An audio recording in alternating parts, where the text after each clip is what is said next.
ठीक है।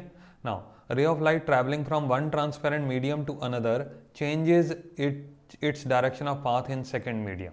अब हालांकि ना ये छोटी छोटी डेफिनेशंस भी हो सकती हैं, क्वेश्चन को आप एक डेफिनेशन के फॉर्म में भी मान सकते हो कि ये डेफिनेशंस हो सकती हैं किसी एक पर्टिकुलर टॉपिक की, तो उसका आंसर हमने देने की कोशिश करनी है। दूसरी बात, क्वेश्चन पढ़ने के साथ साथ आपको आपके दिमाग में आ जाए कि हाँ भाई इसका आंसर ये है।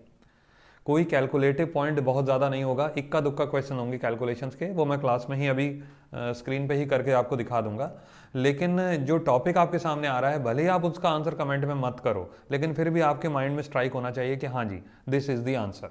ठीक है, चलिए अब ध्यान से देखिए। Ray of light travelling from one transparent medium to another, एक मीडियम से चलता है और दूसरे मीडियम में चला जाता है और उसके पाथ में चेंज आ जाता है। इस टॉपिक को आप क्या बोलते हो? इस टॉपिक को आप बोलते हो रिफ्रैक्शन। रिफ्लेक्शन में सेम मीडियम रहता है, हम सब जानते हैं रिफ्लेक्शन में सेम मीडियम रहता है। पोलराइजेशन वेव ऑप्टिक्स का पार्ट है, अभी आप इससे जानते नहीं हो। वेव ऑप्टिक्स पढ़ रखा है तो ज़रूर मालूम होगा, नहीं पढ़ रखा है तो अभी इसे आप छोड़ दो। डिस्पर्जन आप जानते हो प्रिज्म के साथ होता है। तो मैं ये क्वेश्चन के माध्यम से आपको बताना सिर्फ ये चाह रहा हूँ कि बहुत सारे ऐसे टॉपिक्स हो सकते हैं जिनका क्वेश्चन की फॉर्म में स्टेटमेंट लिख करके आए और उनका मीनिंग आपसे ऑप्शन में दे करके पूछा जाए। ठीक है ना, तो आपको डेफिनेशन भी याद हो जानी चाहिए और दूसरी बात आपको उस टॉपिक का मीनिंग भी क्लियर हो जाना चाहिए। जल्दी से क्वेश्चन नंबर 2 पे आते हैं। Magnification in case of mirror is given bye. अब यहाँ पर आप देखो मैग्निफिकेशन के दो फॉर्मूले हैं। अब ये एमसीक्यू है कहने को, और एमसीक्यू में जनरली एक ही ऑप्शन ठीक होता है। ठीक है ना, हमारे लेवल पे जो एमसीक्यूज हम कवर करते हैं, लेकिन कुछ ऐसे एमसीक्यूज भी होते हैं जिसमें आप कह सकते हैं एक से ज़्यादा ऑप्शन भी ठीक हो सकता है। ऐसा एग्जाम में लिख करके आता है कि more than one option are correct, तो उस टाइप का ये क्वेश्चन है। Magnification of mirror, magnification is given by h2 upon h1। h2 का मतलब height of image divided by height of object, h1 का मतलब हाइट ऑफ ऑब्जेक्ट। दूसरा फॉर्मूला इसका होता है माइनस का v अपॉन u। तो ऑप्शन नंबर हमारा बी भी ठीक है, ऑप्शन नंबर हमारा सी भी ठीक है। तो फाइनली इसमें ऑप्शन नंबर डी हम टिक करेंगे। कहने को ज़रूर ए बी और सी ठीक हैं, लेकिन अगर आप ऑप्शन नंबर डी को देखोगे तो वो भी तो ठीक है, क्योंकि वो तो कहता है बी ऑप्शन को भी और सी ऑप्शन दोनों को ही करेक्ट कर दो। तो इसमें कहने को तो मतलब फाइनली अगर हमें बोलना चाहिए तो ये कहना चाहिए कि इसमें एक ही ऑप्शन ठीक है। वैसे ऑप्शन बी ऑप्शन थी इंडिविजुअली करेक्ट है, बट अगर चारों को कंपेयर करोगे तो ऑप्शन डी माना जाएगा आंसर। ठीक है। अच्छा, एक बात और ध्यान रखिएगा, यहाँ पे जब भी आपको इसका न्यूमेरिकल आए, न्यूमेरिकल की क्लासेस में आगे कवर करूंगा। अब आज हमारा अभ्यास सीरीज का सेशन नंबर 21 है। होपफुली मैं 22 और 23 थर्ड सेशन में अभ्यास सीरीज के न्यूमेरिकल्स कवर करने की कोशिश करूंगा। ठीक है। नाउ अब ये छोटे छोटे फॉर्मूलेज आपको याद हो जाएंगे, रटना नहीं पड़ेगा क्वेश्चन के साथ साथ। मैं फिर बोल रहा हूँ, क्वेश्चन सामने जैसे स्क्रीन पे आए ऑप्शन आपके दिमाग में आ जाना चाहिए कि कौन सा ऑप्शन ठीक होना चाहिए। ठीक है। प्रूविंग हम नहीं कर रहे हैं, ये सारी क्लासेस हमने सारे फार्मूलाज हमने ऑफलाइन क्लास में करा रखे हैं, इसलिए नोट्स हर बच्चा कंप्लीट करे और कोशिश करो साथ साथ आंसर देने की या आंसर एनालाइज करने की। चलिए जी, क्वेश्चन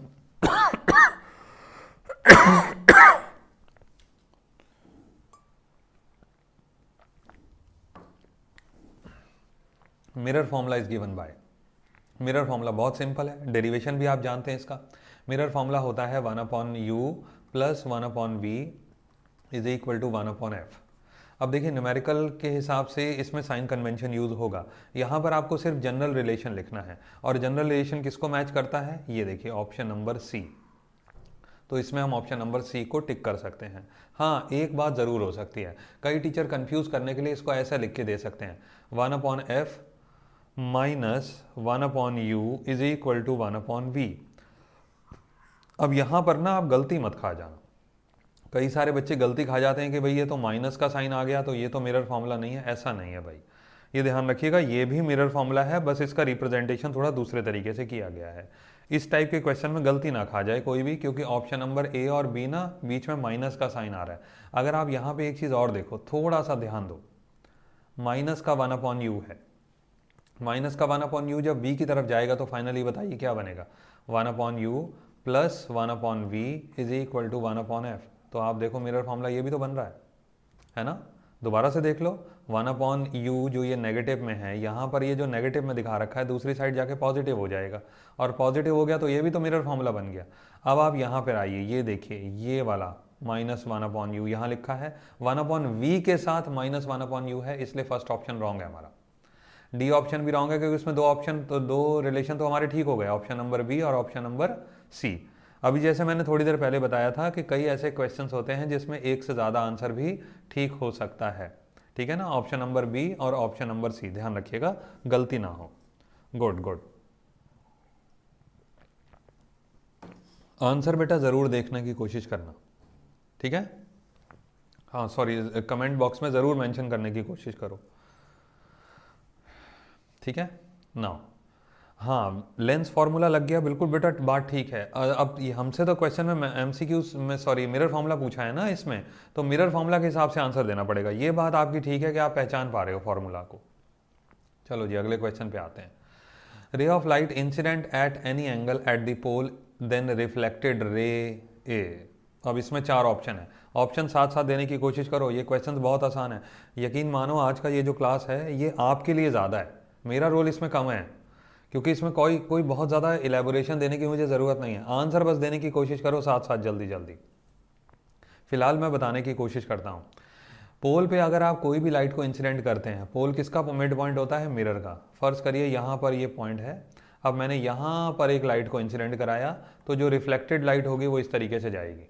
और ये याद रखिए, ये जितना एंगल होगा उतना ही एंगल यहाँ पर होगा।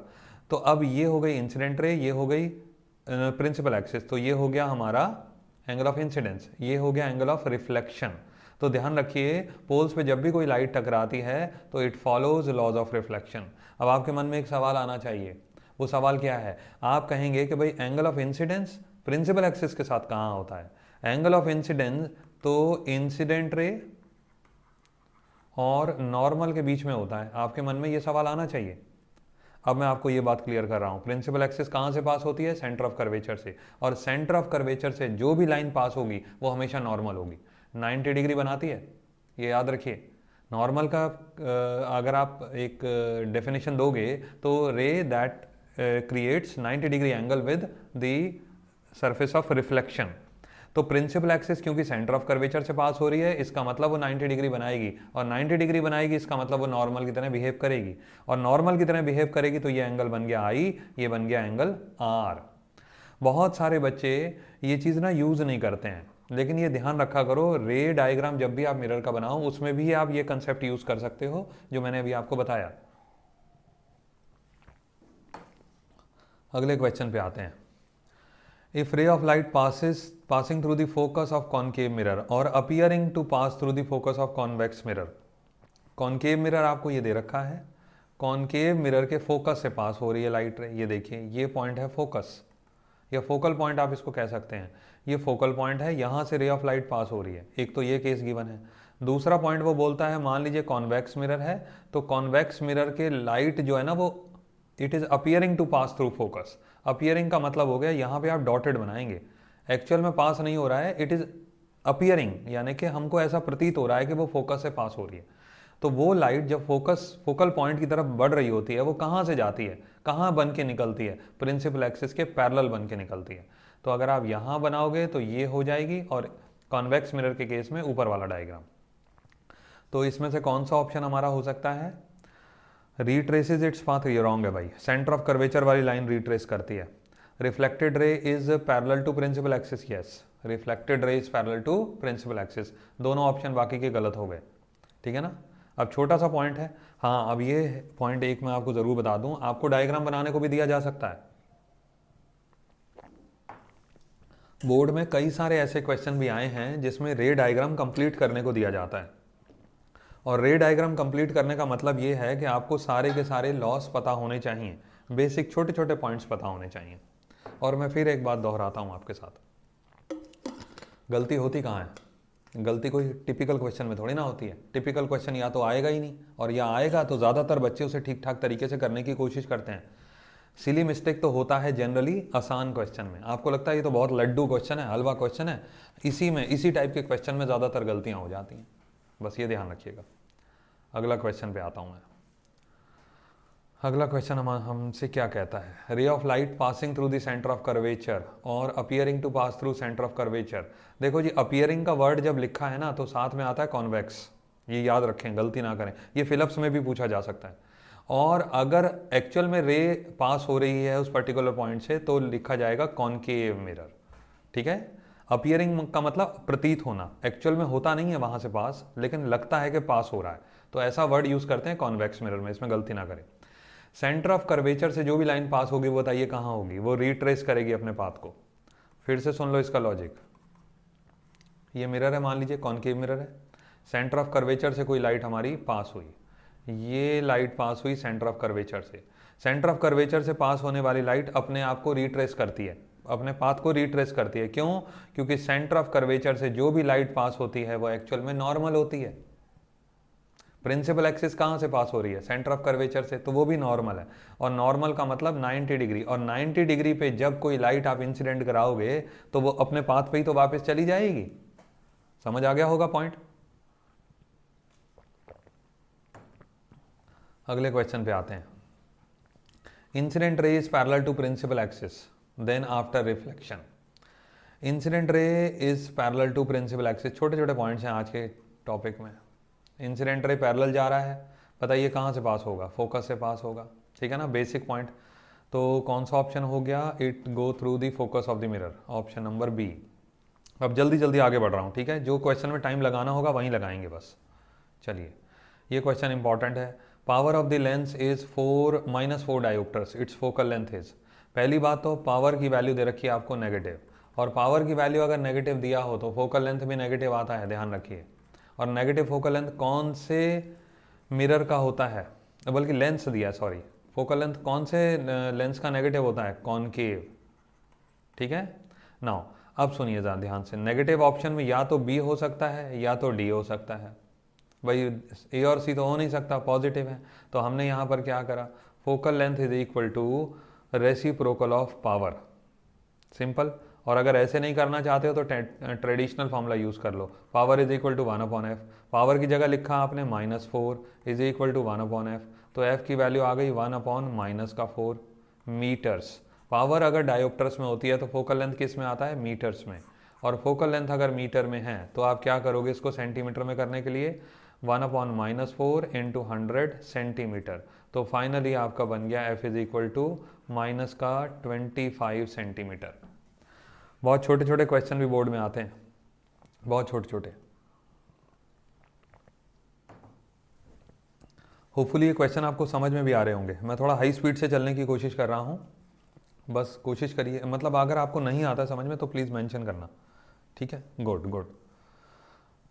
तो फोकल लेंथ हो गई हमारी -25 सेंटीमीटर, तो फाइनल आंसर हो गया हमारा option number, oh sorry option number B. Option number B, D में तो मीटर दे रखा है, ऑप्शन नंबर बी ये हो गया सेंटीमीटर। मीटर में अगर हमको निकालना था तो ये आंसर आ चुका था हमारा, -1/4 मीटर्स, ठीक है। नाउ अगले क्वेश्चन पे आता हूँ मैं। If ray actually converge at a point after reflection और refraction, the image will be. देखिए ध्यान से, हमने यहाँ पर एक मिरर ले लिया, ये लाइट रे गई, ये लाइट रे गई। अब ये पैरेलल जा रही है प्रिंसिपल एक्सिस पे, तो फोकस की तरफ बेंड हो जाएंगी, और जब ये फोकस में मीट करेंगी तो actually they are converging. Converging का मतलब एक्चुअल में मीट करना। इसी तरीके से मान लीजिए हम लेंस ले लेते हैं, लेंस में एक लाइट यहाँ से गई, एक लाइट यहाँ से गई, और फाइनली अगर मैं रिफ्लेक्टेड लाइट बनाता हूँ तो ये आ गया, ये इस पॉइंट पे कन्वर्ज हो रहा है। कन्वर्ज का मतलब एक जगह मिलना, और जब कन्वर्ज होती हैं लाइट रेज तो याद रखिए रियल इमेज बनता है। और यहाँ पर एक पॉइंट याद भी रख लो, मिरर के केस में ऑब्जेक्ट और इमेज दोनों सेम साइड होनी चाहिए, तब जाके रियल इमेज होता है। और लेंस के केस में ये ऑब्जेक्ट है, ये हमारा इमेज है, और दोनों कैसा होना चाहिए? Opposite sides. अगर दोनों अपोजिट साइड्स हैं तब आपका रियल इमेज बनेगा, ठीक है, ये ध्यान रखिएगा, ऑप्शन नंबर ए।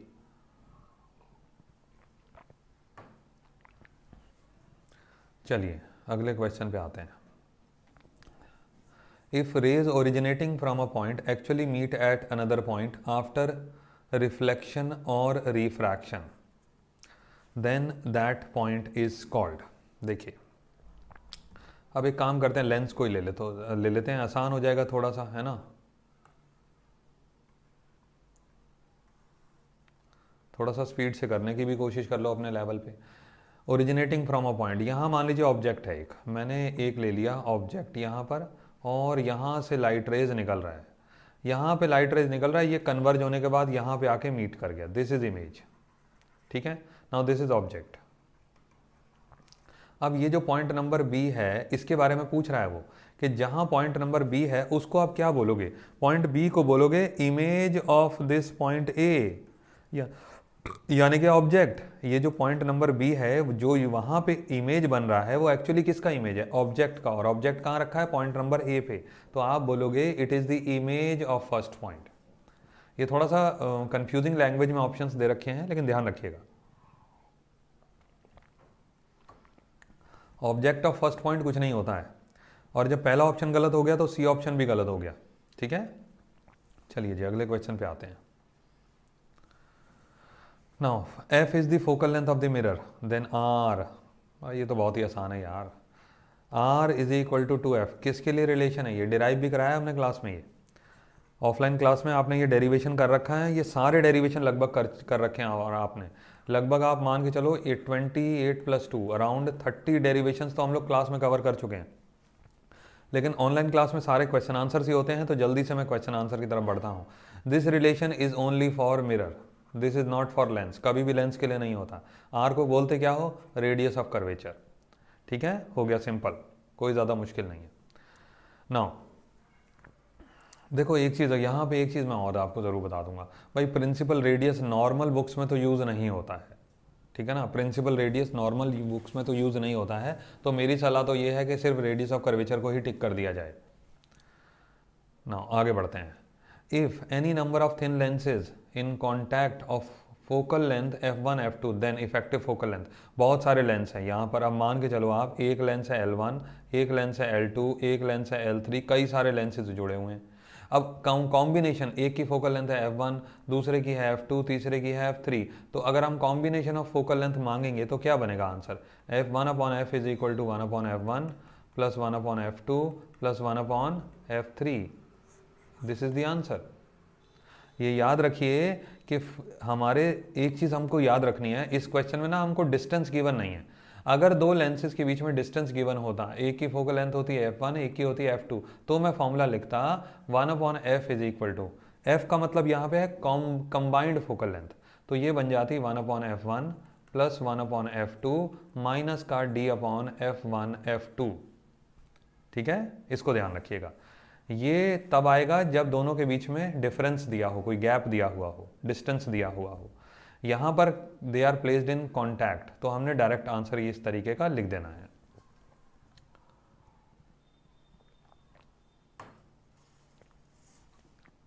चलिए जी अगले क्वेश्चन पे आते हैं हम। In case of convex mirror, reflected ray appear to diverge from the point on the principal axis. This point is known as, और आंसर देने की कोशिश कर सकते हो। देखो जी सॉरी ये तो कॉन्वेक्स मिरर है भाई, कॉन्वेक्स मिरर इस तरीके से होता है, ठीक है, ये प्रिंसिपल एक्सिस हो गई हमारी। रिफ्लेक्टेड रे, अब ये मान लीजिए लाइट जा रही है हमारी ये, ठीक है, अब इसकी जो रिफ्लेक्टेड रे होगी वो इस तरीके से होगी। अब ये रिफ्लेक्टेड रे को पीछे लेके जाओ तो ये कौन सा पॉइंट होना चाहिए, फोकस। अब वो बोलता है in case of convex mirror reflected ray appear to diverge from the point on principal axis, ऐसा कौन सा पॉइंट है जहां से रिफ्लेक्टेड रे दूर जाती हुई अपीयर होंगी, दूर जाएंगी, बेसिकली डाइवर्ज होंगी, वो कौन सा पॉइंट हो गया, फोकल पॉइंट। पॉइंट देखो यहाँ पर ना पोल भी दिया जा सकता है, गलत ये भी नहीं है, क्योंकि पोल से भी तो दूर ही जा रही है बेसिकली, ठीक है ना, लेकिन अप्रोप्रिएट आंसर प्रिंसिपल फोकस है अगर एक ऑप्शन टिक करना हो तो। हाँ अगर एक से ज़्यादा आपको टिक करने हैं तो आप पोल को भी टिक कर सकते हो, ठीक है। ऑप्टिकल सेंटर लेंस में होता है, मिरर में नहीं होता है, तो नन वाला ऑप्शन भी गलत हो जाता है, ठीक है। चलिए जी अगले क्वेश्चन पे आते हैं।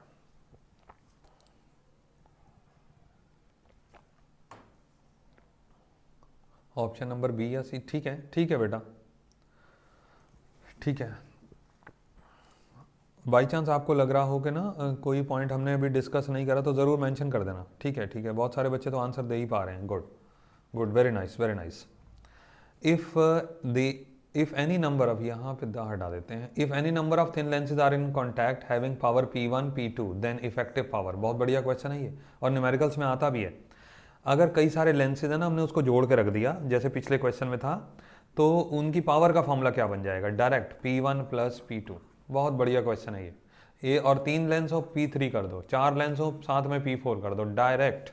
क्योंकि क्या होता है कि रेसिप्रोकल ऑफ फोकल लेंथ करते हो आप, 1/f1, 1/f2, 1/f3 and so on, इस तरीके से करते हो ना, तो पावर डायरेक्टली ऐड हो जाता है। क्योंकि रेसिप्रोकल ऑफ फोकल लेंथ को आप बोलते क्या हो बेसिकली? इसको पावर, ठीक है ना?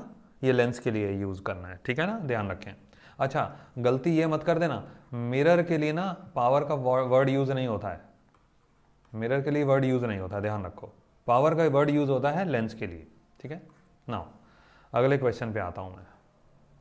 Height measure downward with respect to X axis. Okay जी, मान लेते हैं हमारे पास ये एक कॉनकेव मिरर दे रखा है, इस टाइप से ये ऑब्जेक्ट है हमारा, और फाइनली ये हमारी इमेज बन रही है। Now this is image, this is object. अब आपको बोलता है कि इसमें जो हाइट है हमारी डाउनवर्ड डायरेक्शन में, इसकी हाइट को मैं बोलता हूँ h2 और इसकी हाइट को मैं बोलता हूँ h1। तो याद रखिए h1 की वैल्यू मानी जाएगी पॉजिटिव और h2 की वैल्यू मानी जाएगी नेगेटिव। तो x एक्सिस से जो नीचे के डायरेक्शन होते हैं उनको नेगेटिव माना जाता है, नीचे के डिस्टेंस जो होते हैं यानी कि लेंथ, उसको आप नेगेटिव मानेंगे। तो ऑप्शन नंबर बी, ठीक है। Good good, very nice. बहुत सारे बच्चे आंसर कर रहे हैं, बहुत अच्छा है। करा करो आंसर, ज़रूर पार्टिसिपेट ज़रूर किया करो, और ऐसी क्लासेस में तो ज़रूर करो जिसमें एक तरीके से आप ही का टेस्ट है एक तरीके से ना। Angle of deviation depends on, बहुत बढ़िया क्वेश्चन है। एंगल ऑफ डिविएशन किस टॉपिक से रिलेटेड है? प्रिज्म से रिलेटेड है, ठीक है ना। अब इसके लिए एक रिलेशन याद रखो, delta plus A is equal to I plus E, ये रिलेशन होता है। डेल्टा का मतलब angle of deviation, angle of deviation, और ए का मतलब यहाँ पर क्या होता है? Angle of prism. अब आप देखो, आई को बोलते हो एंगल ऑफ इंसिडेंस, ई को बोलते हो angle of emergence, angle of emergence. अब एंगल ऑफ डिविएशन किस पे निर्भर कर रहा है? एंगल ऑफ रिफ्रैक्शन तो आ नहीं रहा, कैंसिल कर दो। ए ऑप्शन गलत हो गया तो ये भी ऑप्शन गलत है। एंगल ऑफ इंसिडेंस, देखो जी आंसर हो गया हमारा ऑप्शन नंबर बी। अब इसमें कई सारे क्वेश्चन बन सकते थे, छोटा सा न्यूमेरिकल भी दिया जा सकता था, फिलिप्स भी दिया जा सकता है, ठीक है। चलिए, the distance is measured in the direction opposite to the direction of incident light. ये पॉइंट इतना ज़बरदस्त है न्यूमेरिकल के पॉइंट ऑफ व्यू से कि इसको समझना मैं नॉर्मल जो कन्वेंशनल डायग्राम्स होते हैं उनसे थोड़ा अपोजिट बनाऊंगा। ये देखिए, ये हमारा एक कॉन्वेक्स लेंस है, हमने यहाँ पर रखा है ऑब्जेक्ट, दिस इज ऑब्जेक्ट, मैंने ऐसे रखा है। अब ऑब्जेक्ट से जो लाइट रे आ रही है वो इस तरफ आएगी। अब आप देखो कि ये तो लेंस हो गया। नॉर्मल हम क्या सोचते हैं, जो आप एक्स एक्सिस और वाई एक्सिस के हिसाब से बनाते हो, तो इसको क्या बोलते हो? Positive side. इसको क्या बोलते हो? Negative side. ऊपर वाले को बोलते हो पॉजिटिव, नीचे वाले को बोलते हो नेगेटिव। इसके हिसाब से साइन कन्वेंशन नहीं होता न्यूमेरिकल्स में, ये याद रखिए। जहाँ से लाइट आ रही है ना, जहाँ से लाइट आ रही है, अगर उसकी आप अपोजिट दिशा में जाते हो, यहाँ पर अपोजिट दिशा में जाते हो, तो ये डिस्टेंस को आप नेगेटिव बोलोगे। Distance is measured in the direction opposite to the direction of incident light. Light ऐसे जा रहा है, ये जा रहा है लाइट, इसका मतलब ये पॉजिटिव है। और डिस्टेंस कहाँ से मेजर करना शुरू करते हो? लेंस के सेंटर से। तो लेंस के सेंटर से जब आप अपोजिट दिशा में आगे बढ़ोगे तो इसका मतलब आपका डिस्टेंस नेगेटिव माना जाएगा। इसी वजह से u की वैल्यू हमेशा नेगेटिव होती है, ठीक है। मैंने इसका डिटेल्ड एक्सप्लेनेशन दिया है ये। चलिए जी, अगले क्वेश्चन पे आता हूँ, just wait for a second.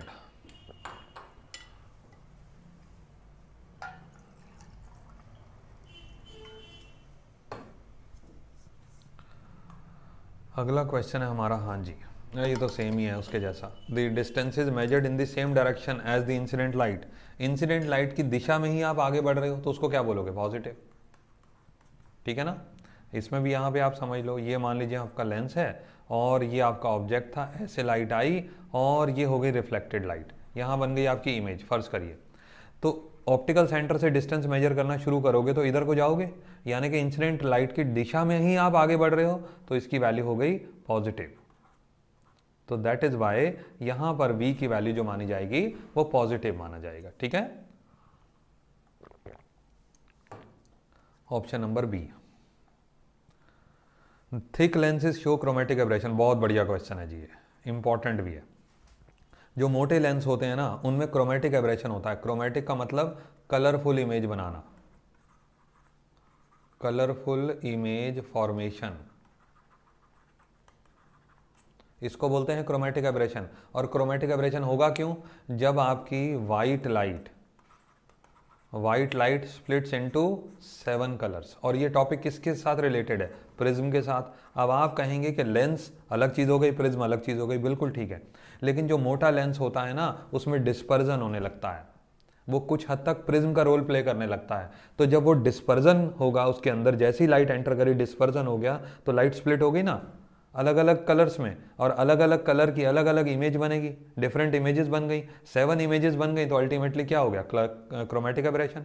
तो आंसर है इसका dispersion of light, option number C. हर एक टॉपिक का अलग अलग एक कंसेप्ट होता है, ध्यान रखिए, उसका डिफरेंट मीनिंग होता है। ठीक है जी, बहुत अच्छा क्वेश्चन है, ये भी बढ़िया क्वेश्चन है जी। Light of shorter wavelength is scattered dash then the light of longer wavelength. सुनिए, ब्लू कलर जो है ना मोर स्कैटर करता है, it scatters more. Red colour जो है it scatter less, red colour कम स्कैटर करता है। स्कैटर का मतलब आप कह सकते हो धुंधला पड़ जाना एक तरीके से, ठीक है ना। अब ब्लू कलर की वेवलेंथ जो होती है लैम्डा बी में आप लिखूंगा कम है, और लैम्डा आर जो है वो ज़्यादा है। वेवलेंथ ऑफ रेड कलर सबसे ज़्यादा होती है। अब रेड कलर का जो स्कैटरिंग है वो कम हो रहा है, तो यहाँ पर क्वेश्चन में बोला लाइट ऑफ शॉर्टर वेवलेंथ। मान लीजिए शॉर्टर वेवलेंथ किसका है यहाँ पे? Blue colour. शॉर्टर वेवलेंथ वाला जो कलर है उसकी स्कैटरिंग ज़्यादा हुई, तो light of shorter wavelength is scattered more, इसमें ये आएगा।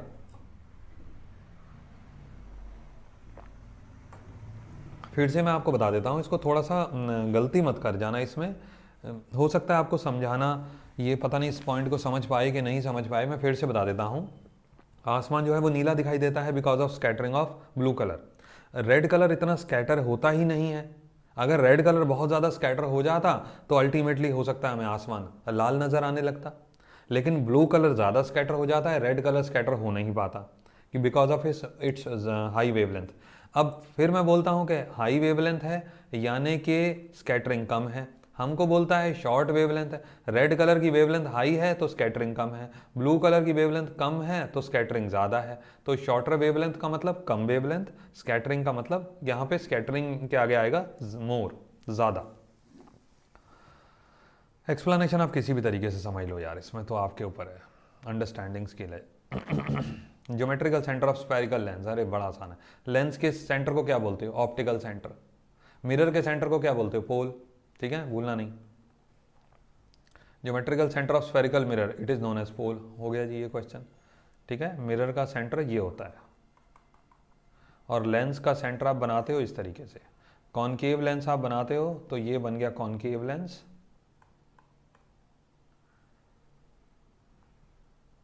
उसका सेंटर आपका बन गया ये ऑप्टिकल सेंटर, ठीक है। Bundle of rays of light constitute to form, बहुत सारी लाइट रेज है, उनका बंडल है। बंडल को क्या बोलोगे? बंडल और पैकेट एक ही बात होती है, तो ये ऑप्शन और दोनों ऑप्शन तो गलत हो गए, थर्ड वाला भी गलत हो गया। बीम बोलते हैं उसको, ग्रुप समझ लो, ठीक है ना।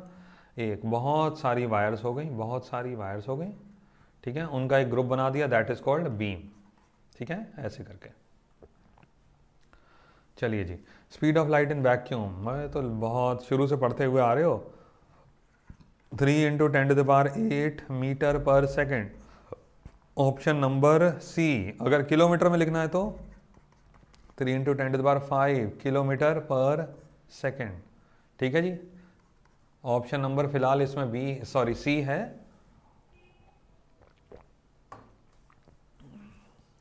किलोमीटर का ऑप्शन होता तो वो बात अलग थी। चलिए, इलेक्ट्रोमैग्नेटिक रेडिएशन, ये ईएम वेव का क्वेश्चन है बेसिकली।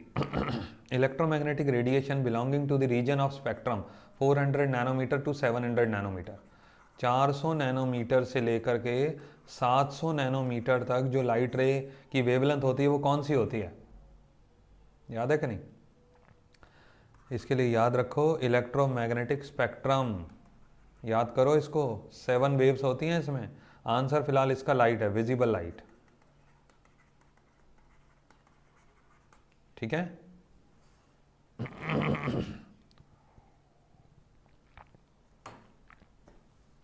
चलिए जी अगले क्वेश्चन पे आते हैं। Incident ray refracted ray and the normal to the interface of the point interface at the point of incidence। Okay चलो यहाँ आएगा ऑल। देखिए इंटरफेस कहते किसको हैं, यहाँ पे एक वर्ड हमने यूज़ किया इंटरफेस। इंटरफेस का मतलब होता है वो सरफेस जो दो मीडियम को अलग अलग करे। दो मीडिया बोलना चाहिए क्योंकि प्लूरल फॉर्म ऑफ मीडियम होता है मीडिया। अब एयर है यहाँ पे और यहाँ पे वाटर है।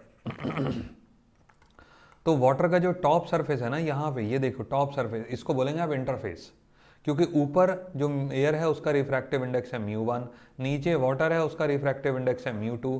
तो इस टॉप सरफेस ने दो मीडियम को अलग अलग कर दिया, तो उस सरफेस को आप बोलते हैं इंटरफेस, द लाइन और the surface which is separating two media, ठीक है।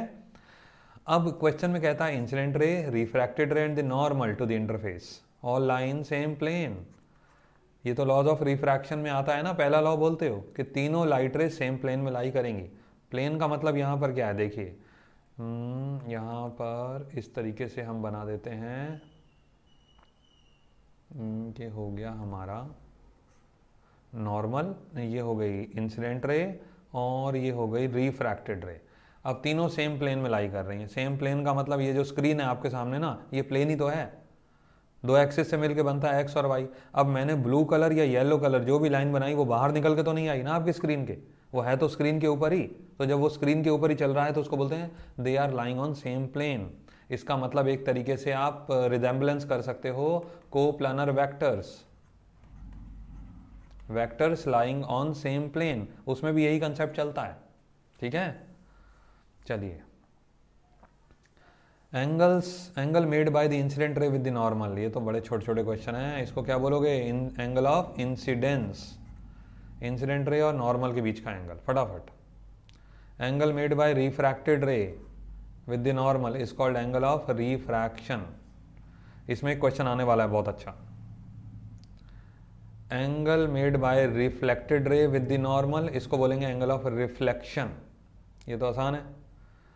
अब ध्यान से देखिएगा जरा, angle made bye incident ray with the interface.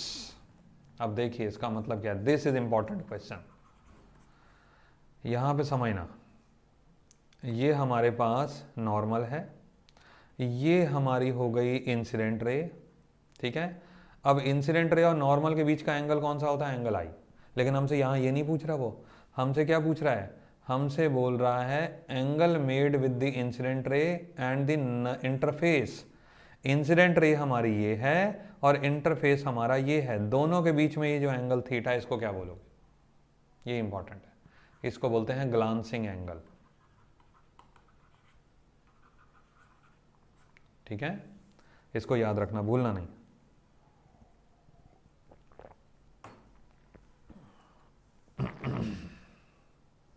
ये इंपॉर्टेंट था पिछला question. Ratio of sine of angle of incidence, लो जी साइन आई लिख दिया मैंने, रेशियो का मतलब अपॉन कर दिया, to the sine of refraction मैंने साइन आर कर दिया, इज रिमेन कांस्टेंट, यस ये म्यू होता है, for a given pair of media and that constant is known as. अब यहाँ पे आंसर क्या दोगे, रिफ्रैक्टिव इंडेक्स पहले में भी, दूसरे में भी, तीसरे में भी, तीनों ऑप्शंस में रिफ्रैक्टिव इंडेक्स है, रिफ्रैक्टिव इंडेक्स ये आंसर होगा। लेकिन कौन सा ऑप्शन, अब सुनिए ज़रा, यहाँ पे ना आप ध्यान से इसको समझिएगा, ये नॉर्मल है, ये हो गई फर्स्ट मीडियम, इसका रिफ्रैक्टिव इंडेक्स μ1, ये दूसरा मीडियम, इसका रिफ्रैक्टिव इंडेक्स μ2। यहाँ पे आप I बनाते हो, ये बनाते हो आप R, ठीक है। तो जहाँ से लाइट रे आ रही है वहाँ के जो एंगल है, वहाँ का जो एंगल है उसके साथ एक लिखो sine i into mu one. बड़ा शॉर्टकट है ये, बहुत अच्छा भी है, रिलेशन याद भी रहेगा। दूसरे एंगल का, दूसरे मीडियम का एंगल है आर, उसके साथ लिखो साइन आई और म्यू टू। ठीक है, now sine I upon sine are, ये क्या बन जाएगा आपका, ये बन जाएगा mu two upon mu one. समझ आया? और mu two upon mu one को आप क्या लिख सकते हो, one mu two. Refractive index of second medium with respect to first medium, refractive index of second medium with respect to first medium, option number C. इसमें गलती नहीं करना, ठीक है, ये इंपॉर्टेंट है। चलिए जी अगले क्वेश्चन पे आते हैं। Ray of light travelling from rarer medium to denser medium.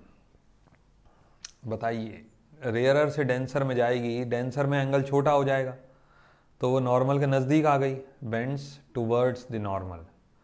ठीक है ना, रेयरर से डेंसर की तरफ जा रही है। ठीक है, नॉर्मल जो रिफ्रैक्शन का डायग्राम आप बनाते हो। चलो जी, होपफुली आपको क्लास भी समझ आ रही होगी। कुछ क्वेश्चंस और बचे हैं, मैं जल्दी से कर लेता हूँ। भाई एक काम करो, सारे बच्चे जितने बैठे हो ना, सारे लाइक कर दो प्लीज़। ठीक है ना, क्लास को सारे बच्चे लाइक कर दो प्लीज़। और दूसरी बात, अगर कोई नया बच्चा बैठा हो तो चैनल को सब्सक्राइब भी कर दो। ठीक है, और अपने फ्रेंड सर्कल में शेयर भी कर दो बेटा चैनल को। चलिए जी, स्नेल्स लॉ बेटा ठीक है, स्नेल्स लॉ होगा, लेकिन बस उसको ऑप्शंस में ना कई बार स्नेल्स लॉ नहीं लिख के आता है, तो ऑप्शन जो दिया होता है उसके हिसाब से आपको आंसर देना पड़ता है। भाई बी ऑप्शन नहीं होगा बेटा, जैसे मैंने अभी आपको बताया, और उस ऑप्शन पे आपने ध्यान रखना है। Now ray of light travelling from denser to rarer, अब उल्टा कर दो, डेंसर से रेयरर में जाएगी, रेयरर में एंगल ज़्यादा हो जाता है, रेयरर में जो एंगल है ना वो इंक्रीज़ कर जाता है, और डेंसर में जो एंगल है वो डिक्रीज़ कर जाता है, याद रखिए। ठीक है, तो जब डेंसर से रेयरर जा रही है तो वो नॉर्मल से अवे हो जाएगी, तभी तो एंगल बढ़ेगा। ठीक है, नॉर्मल से अवे। चलो जी अगले क्वेश्चन में, denser medium has dash optical density than rarer medium. Optical word वहाँ यूज होता है जहाँ लाइट की बात हो रही है। ठीक है, वैसे आप सिंपल डेंसिटी लिख दोगे तो भी काम चल जाएगा। डेंसर मीडियम का मतलब क्या है, मोर डेंस मीडियम, तो यहाँ पर वर्ड क्या लिखोगे, मोर। ऑप्टिकल डेंसिटी, मोर का मतलब ऑप्शन नंबर बी। ठीक है ना, बस just wait for a second.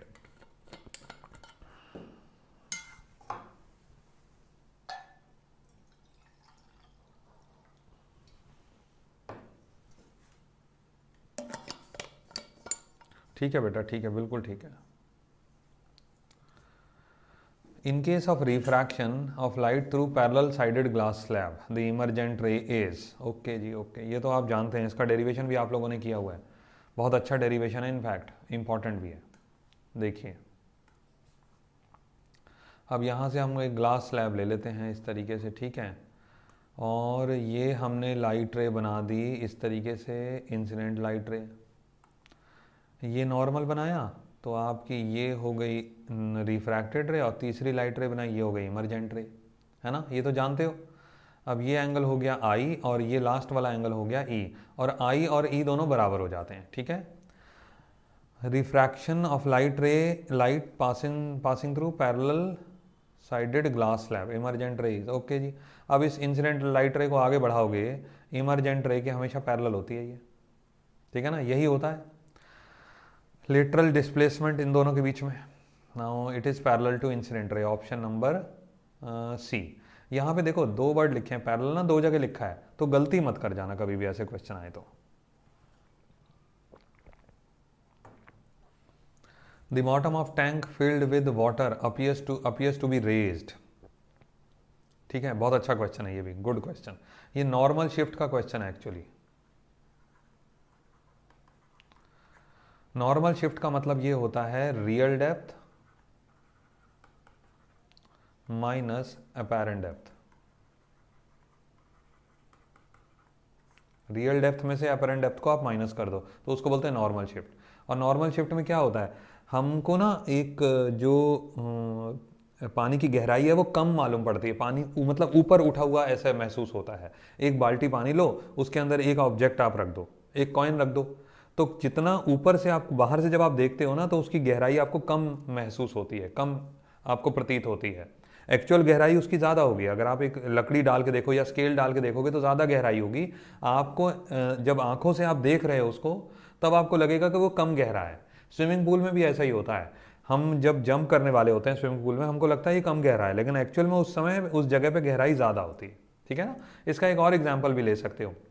मान लीजिए आपने लेटर लिखा ए और उसके ऊपर ना आपने ग्लास की स्लैब रख दी, इस तरीके से ग्लास की स्लैब रख दी। अब ग्लास की स्लैब आपने रख दी 1 इंच मोटी, तो एक्चुअल डेप्थ तो 1 इंच है, लेकिन वो आपको जो लेटर है ना थोड़ा ऊपर उठा हुआ नजर आएगा। तो जो ऊपर उठा हुआ नजर आया that is known as apparent depth, apparent depth. ठीक है ना। और एक्चुअल डेप्थ थी वो उसकी रियल डेप्थ थी, जो उसकी ग्लास की स्लैब की थिकनेस थी। तो दोनों के बीच का जो गैप हुआ दैट इज नॉर्मल शिफ्ट। अब ये होता किस वजह से है? ये होता है रिफ्रैक्शन की वजह से।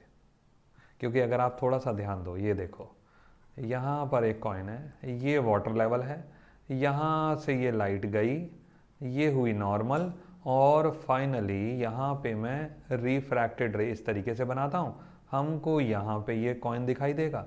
तो एक्चुअल में हमको थोड़ी सी गहराई मालूम पड़ रही है, उसकी इमेज हमको ऊपर उठी हुई नज़र आ रही है। ठीक है ना। तो ये हुआ किस वजह से? ये सारा का सारा खेल होता है रिफ्रैक्शन की वजह से। ठीक है। नॉर्मल शिफ्ट का कॉज भी पूछा जा सकता है। इसको क्वेश्चन को ना हम इस तरीके से भी पूछ सकते हैं, दूसरी स्टेटमेंट भी लिख देता हूँ। यहाँ पर ऐसे भी पूछ सकते हैं, cause of normal shift is, fill ups बना के दे दिया इस तरीके से, नॉर्मल शिफ्ट का कारण बताओ। ठीक है ना। तो वो क्या होगा? रिफ्रैक्शन। चलो जी अगले क्वेश्चन में, sun is visible little before actual sunrise and little after actual sunset. सूरज डूबने के बाद भी दिखता रहता है, सूरज सुबह निकलने से पहले भी दिख जाता है।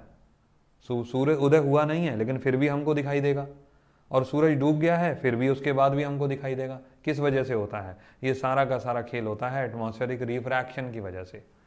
ये मान लीजिए सूरज है, ठीक है ना, सन जिसको आप बोल सकते हैं, ये आपका अर्थ का कर्वेचर है। अब यहाँ से लाइट आई इस तरीके से, ये ऐसे करके बेंड हो गई और आपको उसकी इमेज यहाँ पे नज़र आ रही है, ये यहाँ पे ऑब्जर्वर है। तो फाइनली ये केस किसका है? रिफ्रैक्शन का ही तो है। ठीक है ना। स्कैटरिंग, एटमॉस्फेरिक रिफ्लेक्शन कुछ नहीं होता है। एटमॉस्फेरिक स्कैटरिंग जो होती है ना, उसमें आपको ज़्यादातर वो क्वेश्चन देने होंगे उसके आंसर कि वाई स्काई अपीयर्स ब्लू, इस टाइप के। चलो जी अगले क्वेश्चन पे आते हैं। When a ray of light, when a ray of light travelling from denser to rarer, denser से रेयरर जा रही है, कुछ हद तक उसका पोर्शन रिफ्लेक्ट हो गया, कुछ हद तक उसका पोर्शन रिफ्रैक्ट हो गया। ठीक है ना। ये देखिए जैसे पानी, बड़ा अच्छा एग्जांपल है। मान लीजिए ये वाटर है, ये वाटर सरफेस है यहाँ पे। अब यहाँ से लाइट आई तो कुछ हद तक हो सकता है रिफ्लेक्ट हो जाए और कुछ हद तक हो सकता है वो रिफ्रैक्ट हो जाए। Now this is refracted ray and this is reflected ray. इस तरीके से यहाँ से लाइट आई, ये इधर चला गया और ये पोर्शन हो गया रिफ्रैक्शन का। तो अब आप यहाँ पे देख सकते हो कि फाइनली ऐसा क्यों होता है। यहाँ पे पानी में आपको शक्ल भी दिखाई देती है और पानी में लाइट रे रिफ्रैक्ट भी करती है, हम सब जानते हैं, क्योंकि पानी दूसरा मीडियम है। इसका क्या आंसर हो सकता है? अब इसका आंसर होता है इंटरनल रिफ्लेक्शन, बेसिकली इसका आंसर होता है। ज़्यादा डेप्थ में मैं अभी नहीं जा रहा हूँ, आपको मैंने रॉ डेटा के हिसाब से बता दिया। TIR नहीं है भाई इसका आंसर। इसका आंसर बेसिकली होता है इंटरनल रिफ्लेक्शन। ठीक है, ये ध्यान रखिएगा। एक्सटर्नल रिफ्लेक्शन अगर ऑप्शन नंबर ए की बात करी जाए ना, उसमें आप मिरर की बात करोगे, भाई लाइट रे आई और ऐसे रिफ्लेक्ट कर गई, ये एक्सटर्नल रिफ्लेक्शन होता है। ठीक है, लेकिन ये जो केस है ना, ये सारा इंटरनल रिफ्लेक्शन का पार्ट है। अच्छा क्वेश्चन था ये नॉलेज पॉइंट ऑफ व्यू से। चलो जी अगले क्वेश्चन पे आ रहा हूँ मैं। Angle of incidence corresponding to the angle of refraction 90 degree. भाई आई की वैल्यू हमको बतानी है जब आर की वैल्यू 90 डिग्री हो जाती है, और ये TIR की बेसिक कंडीशंस में, बेसिक थ्योरी में आता है। इस केस में जब एंगल ऑफ जब एंगल ऑफ रिफ्रैक्शन 90 डिग्री हो जाए ना, तो उस एंगल ऑफ इंसिडेंस को बोलते हैं क्रिटिकल एंगल। जिस बच्चे ने भी थ्योरी TIR का पढ़ा है उसको ये बात समझ में आएगी। और क्रिटिकल एंगल कौन से मीडियम में होता है? डेंसर मीडियम में होता है। Light is travelling from denser to rarer, angle r की वैल्यू बन गई 90 डिग्री, तो जो एंगल आई बना that would be called as critical angle. ये ध्यान रखिएगा। ठीक है, तो option number D. Refractive index of diamond is, क्या होता है भाई डायमंड का मैक्सिमम रिफ्रैक्टिव इंडेक्स माना जाता है इसका? आंसर है 2.42। ये याद भी कर लो, ठीक है ना। रिफ्रैक्टिव इंडेक्स की कोई यूनिट नहीं होती, ये याद भी कर लो, आगे के लिए काम आएगा। Which of the following shows TIR, total internal reflection, कौन शो करता है बताइए?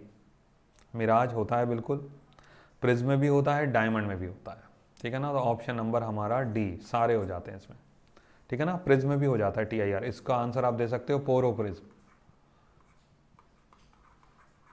पोरोप्रिज्म, पोरोप्रिज्म में आप डायग्राम बनाने को आते हैं, आपको बोर्ड में आया भी है एग्जाम में। मिराज में भी होता है, प्रिज्म के केस में भी, पोरोप्रिज्म खास तौर पे, और डायमंड के केस में, ठीक है, तीनों में। तो option number D. Light travelling through optical fibre is due to, अच्छा जी, ऑप्टिकल केबल का क्या होता है? बेसिकली इसका आंसर होगा, ये TIR का एप्लीकेशन है ना, तो आंसर हो गया आपका B, TIR, total internal reflection. देखो कितनी जल्दी जल्दी क्वेश्चन रिवाइज हो जाते हैं, क्विक रिवीजन है ये, quick revision, real time practice बोल सकते हो आप इसको। Lens formula is given bye, lens formula बता सकते हो कोई? माइनस का 1/u प्लस का 1/v, ये होता है भाई, किसको कौन सा मैच कर रहा है देखो ज़रा। यहाँ पे एक चीज़, ये तो होगा नहीं, दोनों प्लस हैं, ये उधर जा कर के हो जाएगा प्लस का, तो ये ऑप्शन भी गलत है। यहाँ पे ऑप्शन नंबर बी होना चाहिए, मिसप्रिंट है बेटा छोटा सा, इसको यू लिख देता हूँ मैं, ऑप्शन नंबर बी, ठीक है ना। 1/v 1 minus 1/u is equal to 1/f, option number B, ठीक है। Focus on the side of original source, अच्छा क्वेश्चन है जी, good question. Focus on the side of original source of light is known as dash, where as focus on the other side. ऐसा कर लेते हैं, एक लेंस बना लेते हैं इस तरीके से, ठीक है।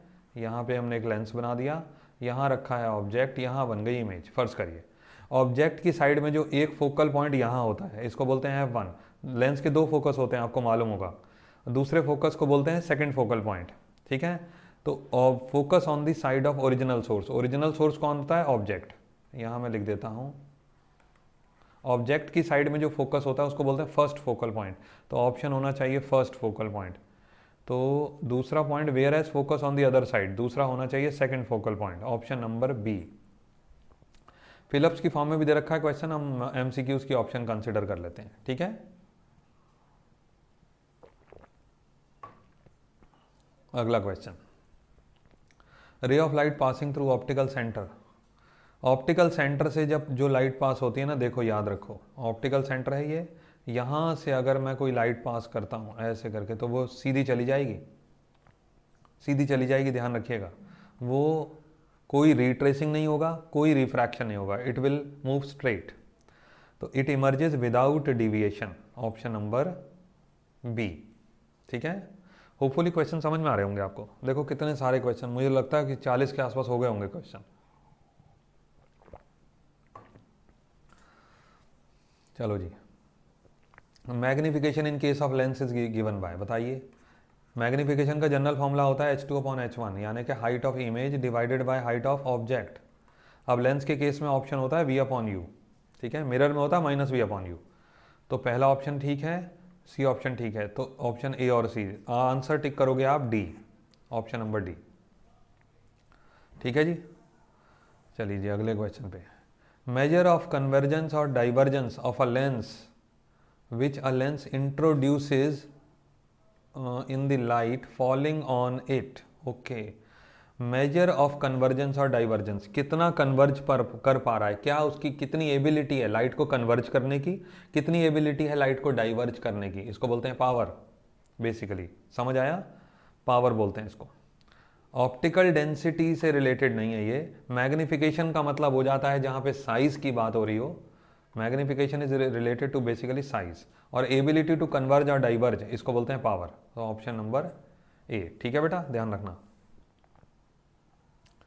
Lens of shorter focal length, अच्छा जी, छोटा फोकल लेंथ है तो इसका मतलब लेंस कैसा है? थिक, ये याद कर लो।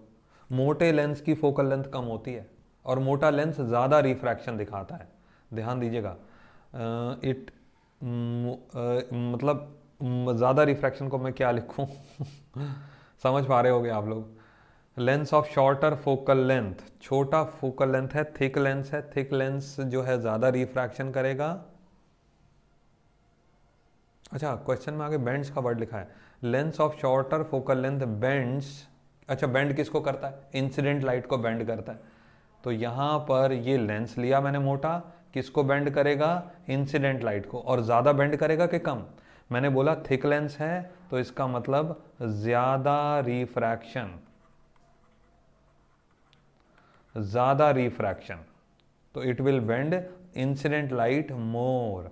रिफ्लेक्टेड लाइट को थोड़ी ना बेंड किया जाता है, ठीक है। ये दोनों गलत हो गए, सारे तीनों गलत हो गए। Incident light more, it refracts, it bends incident light more. Incident light को ज़्यादा बेंड करेगा क्योंकि ज़्यादा रिफ्रैक्शन शो करेगा। ऐसा यूनिट ऑफ पावर, ओके जी, ये तो बड़ा आसान है, डायोप्टर। पावर की यूनिट होती है dioptre, represented by capital D. चलिए जी, होपफुली ये लास्ट क्वेश्चन है मेरा ख्याल है। हाँ जी, लास्ट क्वेश्चन है ये। बस 1 घंटे का लगभग क्लास भी हो गया यार। समझ आ गया हो तो प्लीज़ लाइक करके ज़रूर जाना बेटा। नया बच्चा कोई बैठा हो तो शेयर ज़रूर, सॉरी सब्सक्राइब भी कर देना और चैनल को शेयर भी कर देना अपने फ्रेंड्स के साथ। 1 dioptre is equal to, power की वैल्यू दे रखी है 1 डायोप्टर, ठीक है जी। अब 1 डायोप्टर को क्या लिखोगे आप, सुनो ज़रा। 1 डायो पावर को लिख सकते हो ना 1/f इज इक्वल टू 1। तो फोकल लेंथ की वैल्यू कितनी हो गई हमारी? 1 मीटर बेसिकली। समझ आता पॉइंट? तो 1 डायोप्टर, अब यहाँ पे फिर से समझ लो इस क्वेश्चन को। पावर को मैंने लिखा 1 डायोप्टर, ठीक है, और पावर की जगह मैंने लिखा 1/f, रेसिप्रोकल कर दिया तो फोकल लेंथ की वैल्यू हमारी क्या बनी? 1 मीटर। अब यहाँ पे ना मैं आपको एक चीज़ पूछना चाहता हूँ, बहुत बढ़िया क्वेश्चन है। एक जगह लिखता क्या है, देखो ज़रा, कंफ्यूज करने को कैसे देता। अब आप में से हो सकता है कुछ बच्चे 1D को 1 मीटर टिक करके आ जाएं। आप कहेंगे कि भाई यही तो बताया अभी। ऐसा नहीं बताया मैंने, ये लिखा है पावर, ध्यान से देखिएगा। This is the unit for power, this is the expression for power. Power की यूनिट लिखी है डायोप्टर, फोकल लेंथ की यूनिट क्या लिखी है? मीटर। क्या कभी ऐसा हो सकता है कि डायोप्टर मीटर के बराबर हो जाए? कभी नहीं हो सकता। अगर डायोप्टर मीटर के बराबर हो गया है तो इसका मतलब फोकल लेंथ और पावर एक ही चीज़ हो गई। ये तो गलत है। समझ आया पॉइंट आपको? क्लियर हुआ कि नहीं? तो ध्यान रखिए, इसका आंसर होगा 1m⁻⁻1। ये याद रखिए, इसमें गलती ना करे कोई भी। बहुत सारे बच्चे इस ऑप्शन को टिक करके आ सकते हैं। सेंटीमीटर का तो रिलेशन ही खत्म कर दो, चलो छोड़ो। अब 1D 1 मीटर के बराबर कभी हो नहीं सकता क्योंकि दोनों अलग अलग क्वांटिटीज हैं, ठीक है ना। तो 1D इज इक्वल टू 1, मतलब 1/मीटर। इसको ऐसे लिख सकते हो, 1/मीटर। What is the angle between incident ray and the emergent ray in a prism called? देखिए जी, हम सभी जानते हैं प्रिज्म बेसिकली ट्रायंगुलर शेप का होता है, ठीक है ना। क्लियर हो गया? नाउ इसमें हमारा ये होता है incident ray. Now this is known as refracted ray, second number. This is known as emergent ray. Last वाला इमरजेंट रे होता है और ये होता है हमारा incident ray. Now this is emergent ray. अब इमरजेंट रे को थोड़ा सा पीछे की तरफ एक्सटेंड करो और इंसिडेंट रे को आगे की तरफ बढ़ाओ। इमरजेंट रे पीछे हमने कर दिया तो ये फाइनल एंगल हमारा बनता है एंगल ऑफ डिविएशन। अब इसको डेविएशन बोल दो या डिविएशन बोल दो, बात एक ही है, एंगल ऑफ डिविएशन, ठीक है। Now angle of deviation option number हमारा ए। देखिए ध्यान रखिएगा, इंसिडेंट रे और इमरजेंट रे के बीच में पूछा है तो पहला वाला रे और थर्ड वाला रे, ठीक है, तीन दोनों के बीच में। बीच वाले रे को हमको कंसिडर नहीं करना है, लेकिन जब भी आप ये स्ट्रक्चर बनाते हैं तो बीच वाला रे तो आता ही है। तो क्वेश्चन नंबर 1 हमारा कंप्लीट होता है फर्स्ट ऑप्शन के साथ, ठीक है। नाउ इसी के साथ अब जल्दी से बढ़ते हैं क्वेश्चन नंबर 2 पे। आंसर आपने साथ साथ कमेंट बॉक्स में मेंशन करने की कोशिश करनी है, या लाइव चैट ओपन है उसके साथ मेंशन कर सकते हैं, ठीक है ना। उसके अंदर मेंशन करो, कोशिश करो कि खुद ब खुद करने की कोशिश, मतलब आपका आंसर आना चाहिए। अगला क्वेश्चन है, refractive index and wavelength are directly proportional to each other. Okay, हमको बोलता है रिफ्रैक्टिव इंडेक्स और वेवलेंथ एक दूसरे के डायरेक्टली प्रोपोर्शनल होता है। ऐसा होता है? ट्रू और फॉल्स ये बताना है हमको। देखिए एक छोटा सा पॉइंट ज़रा समझो। अगर रिफ्रैक्टिव इंडेक्स ज़्यादा होता है ना, इसका मतलब क्या है वो सुनिए। अगर रिफ्रैक्टिव इंडेक्स ज़्यादा होता है इसका मतलब मोर बेंडिंग, ऑफ लाइट। अब छोटा सा हम एक एग्जांपल लेते हैं, प्रिज्म का लेते हैं, ठीक है जी। यहाँ पे हम सब जानते हैं कि जैसे ही वाइट लाइट आप इंसिडेंट करते हो तो सबसे ज़्यादा बेंड कौन होता है? Violet colour. सबसे ज़्यादा बेंड जो कलर होगा, इसका मतलब उसके लिए रिफ्रैक्टिव इंडेक्स की वैल्यू सबसे ज़्यादा है। तो यानी कि वॉयलेट कलर का जो रिफ्रैक्टिव इंडेक्स होगा वो रेड कलर से ज़्यादा होगा, क्योंकि रेड कलर सबसे कम बेंड होता है। रेड कलर का रिफ्रैक्टिव इंडेक्स कम हुआ, वॉयलेट कलर का रिफ्रैक्टिव इंडेक्स ज़्यादा हुआ, नंबर 1। दूसरी बात, हम ये जानते हैं कि रेड कलर का जो वेवलेंथ है वो सबसे ज़्यादा होता है और रेड कलर का रिफ्रैक्टिव इंडेक्स सबसे कम है। इसका मतलब वेवलेंथ ज़्यादा हुई और रिफ्रैक्टिव इंडेक्स कम हुआ, ये रिलेशन बनता है ना।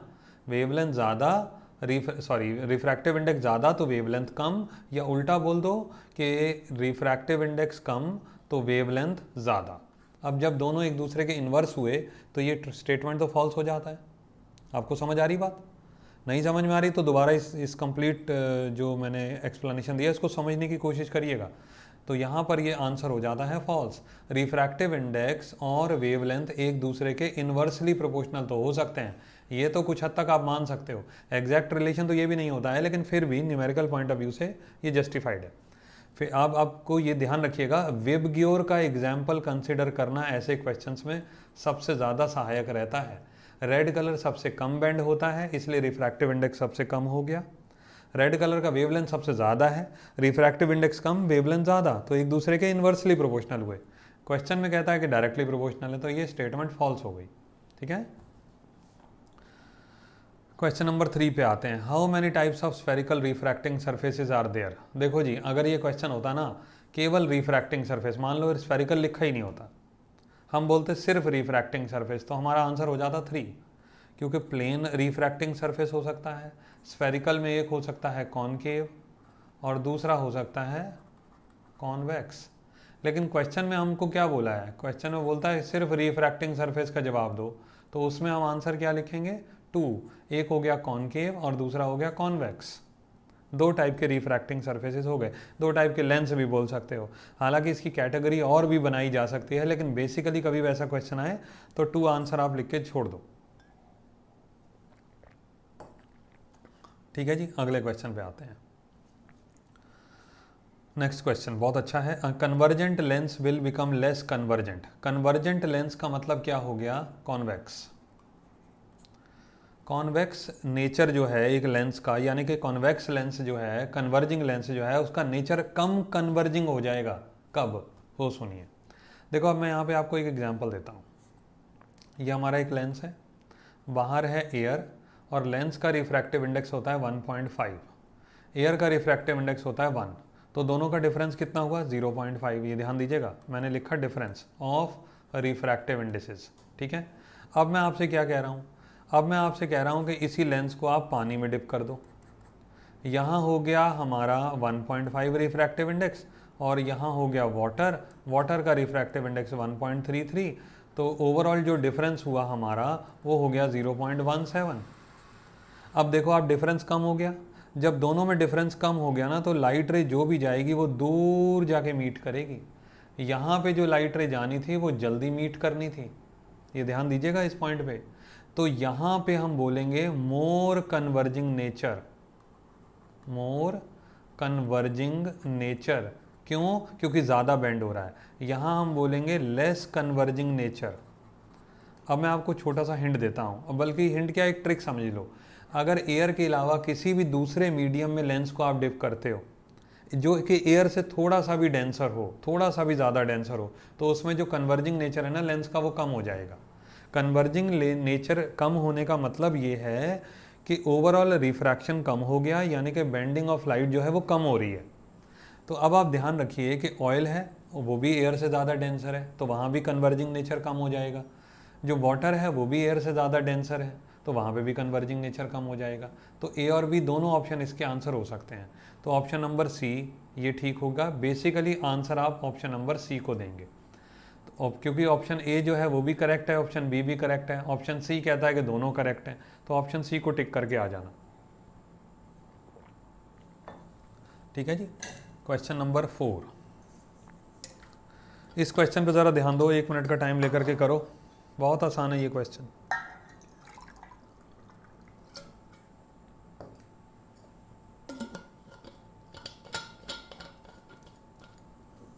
देखिए जी, when light is refracted, question कहता है कि जब आपकी लाइट रिफ्रैक्ट होती है तो कौन सी क्वांटिटी चेंज नहीं होती, कौन सी क्वांटिटी। ये क्वेश्चन हर बच्चे को आना चाहिए क्योंकि ना ये बहुत कॉमन क्वेश्चन है पूछा जाने वाला। वेवलेंथ चेंज हो जाता है जी, चेंज हो जाता है। नया वेवलेंथ जो बन जाता है वो लैम्डा बाय म्यू बन जाता है। अगर आप पानी में डिप कर देते हो ना, ये लीक किसी दूसरे मीडियम में डिप कर देते हो तो उसके रिफ्रैक्टिव इंडेक्स से वेवलेंथ को डिवाइड कर दो, वो चेंज हो जाएगी, कम हो जाएगी बल्कि। फ्रीक्वेंसी कभी चेंज नहीं होता, नेवर चेंजेस। तो आंसर तो वैसे यही हो गया फ्रीक्वेंसी। वेलोसिटी चेंज हो सकता है, एम्पलीट्यूड चेंज हो सकता है, ये आंसर होगा नहीं। वेवलेंथ चेंज हो सकती है, ये आंसर होगा नहीं। वेलोसिटी भी कम हो जाती है, ध्यान रखो। फ्रीक्वेंसी कभी चेंज नहीं होता, ठीक है ना। आंसर इसका हो गया फ्रीक्वेंसी। अगले क्वेश्चन पे आते हैं। Rays of different colours fail to converge at a point after going through a converging lens. Okay जी, कौन सा डिफेक्ट कहलाता है। देखो जी, कन्वर्जिंग लेंस हमने ले लिया, यानी कि कॉन्वेक्स लेंस हमने ले लिया। यहाँ पे वाइट लाइट आप इंसिडेंट करते हो तो वायलेट कलर तो सबसे जल्दी बेंड हो जाता है, तो ये वायलेट कलर का फोकल पॉइंट हो गया, focal point of violet colour. ये हो गया आपका focal point of red colour. अब इनके बीच में ना सारे कलर्स का फोकल पॉइंट बनता जाएगा, हर एक पॉइंट का अलग अलग फोकस हो रहा है। इसी का यहाँ पे जो स्टेटमेंट है इसका मतलब यही है कि डिफरेंट कलर्स हैं और वो डिफरेंट पॉइंट्स पे कन्वर्ज हो रहे हैं, इसका मतलब उनका फोकल पॉइंट अलग अलग है। ऐसे डिफेक्ट को आप क्या बोलते हैं। इस डिफेक्ट की वजह से कलरफुल इमेज बनता है, कलरफुल इमेज। और ऐसे डिफेक्ट को बोलते हैं क्रोमेटिक एबरेशन। एबरेशन का मतलब यहाँ पे डिफेक्ट है, क्रोमेटिक का मतलब कलरफुल, ठीक है, ध्यान रखिएगा। ऐसे डिफेक्ट को बोलते हैं chromatic aberration. Next question, what is the focal length of a plane mirror. बड़ा आसान है यार, फोकल लेंथ का फॉर्मूला क्या होता है मिरर के लिए, r/2, और radius of plane mirror is infinite. तो बताइए फोकल लेंथ भी क्या बनेगी, इनफाइनाइट। क्लियर हो गया ना। अब इसका एक वजह और भी समझ सकते हो, ये आपने प्लेन मिरर ले लिया जी, ठीक है। अब आप देखो कि रेडियस तो तब आएगा ना जब ये सर्कल बनेगा। अब ये सर्कल कभी बनेगा ही नहीं, इसको ऊपर लेके जाओ, ऊपर लेके जाओ, नीचे लेके जाओ, नीचे लेके जाओ, कभी सर्कल बनेगा ही नहीं। तो हम ये मान के चलते हैं कि ऐसा सर्कल बनेगा जिसकी रेडियस की वैल्यू कितनी है, इनफाइनाइट। रेडियस इनफाइनाइट है तो फोकल लेंथ ऑटोमेटिकली इनफाइनाइट हो गई, ठीक है, ये ध्यान रखिएगा। Focal length of plane mirror, इसको भूलना नहीं, ध्यान रखिए। और अक्सर ना ये पॉइंट हैं भी छोटे छोटे ही पॉइंट हैं, कोई बहुत ज़्यादा मुश्किल पॉइंट नहीं है। स्फेरिकल मिरर से उनकी फोकल लेंथ होती है क्योंकि उनका रेडियस आप कैलकुलेट कर सकते हो। चलो जी, अगले क्वेश्चन पे आते हैं। Relation f is equal to r/2 true for plane mirror, spherical और कॉन्केव लेंस। ओके जी, पहली बात तो ये सुन लो ध्यान से, f is equal to r/2। इसका मतलब ये है, अब ध्यान से सुनिएगा ज़रा, रेडियस जो होता है ना वो फिक्स होता है, चाहे लेंस का ले लो चाहे मिरर का ले लो, रेडियस फिक्स है, रेडियस ऑफ कर्वेचर जिसको आप बोलते हैं। अब रेडियस फिक्स है तो इस फॉर्मूले के हिसाब से फोकल लेंथ भी फिक्स आना चाहिए। और लेंस का जो फोकल लेंथ होता है ना, लेंस का फोकल लेंथ वेरिएबल होता है। लेंस का फोकल लेंथ जो है वो वेरिएबल होता है। वेरिएबल का मतलब हो गया it changes with change in medium, with change in medium. Lens का फोकल लेंथ हमेशा मीडियम के साथ साथ बदलता है, तो लेंस के लिए तो ये फॉर्मूला वैसे भी वैलिड नहीं है, ठीक है। अब आ जाओ मिरर या स्फेरिकल मिरर, कोई भी मिरर हो जी, दोनों के लिए वैलिड है, ये ध्यान रखो। मिरर की फोकल लेंथ कभी चेंज नहीं होती, लेंस की फोकल लेंथ चेंज होती है क्योंकि उसका फोकल लेंथ निर्भर करता है कौन से मीडियम में आपने उसको डिप किया है। एयर में करोगे तो फोकल लेंथ अलग होगा, पानी में डिप कर दोगे लेंस को फोकल लेंथ चेंज हो जाएगा, ऑयल में डिप कर दोगे फोकल लेंथ फिर से चेंज हो जाएगा, ठीक है। मिरर का फोकल लेंथ चेंज नहीं होता, इसलिए ये दोनों के लिए वैलिड है, मिरर चाहे प्लेन हो चाहे स्फेरिकल हो। ओके ओके जी, दो क्वेश्चन है आपके सामने दोनों, चलो पहले एक कर लेते हैं। Aperture of plane, aperture of a mirror or lens is also known as aperture of a mirror। देखो जी, अब aperture का मतलब यहाँ पर क्या है, देखिए ये है कॉन्केव लेंस, कॉन्केव मिरर हमारा, ये पॉइंट और ये पॉइंट, दो पॉइंट हमने कंसिडर कर लिए ना, point number A, point number B. यहाँ से एक लाइन आप ज्वाइन करो, ये इसको बोलते हैं बेटा aperture. A B stands for aperture, और एपर्चर का दूसरा नाम होता है इफेक्टिव डायामीटर, ठीक है, इफेक्टिव डायामीटर ये नाम होता है इसका। हालांकि एक्चुअल में डायामीटर नहीं है ये, बट इफेक्टिव डायामीटर का एक सेंस है कहने का कि यहाँ से लेकर के यहाँ तक की हमने डायरेक्ट स्ट्रेट लाइन ज्वाइन कर दी, ठीक है।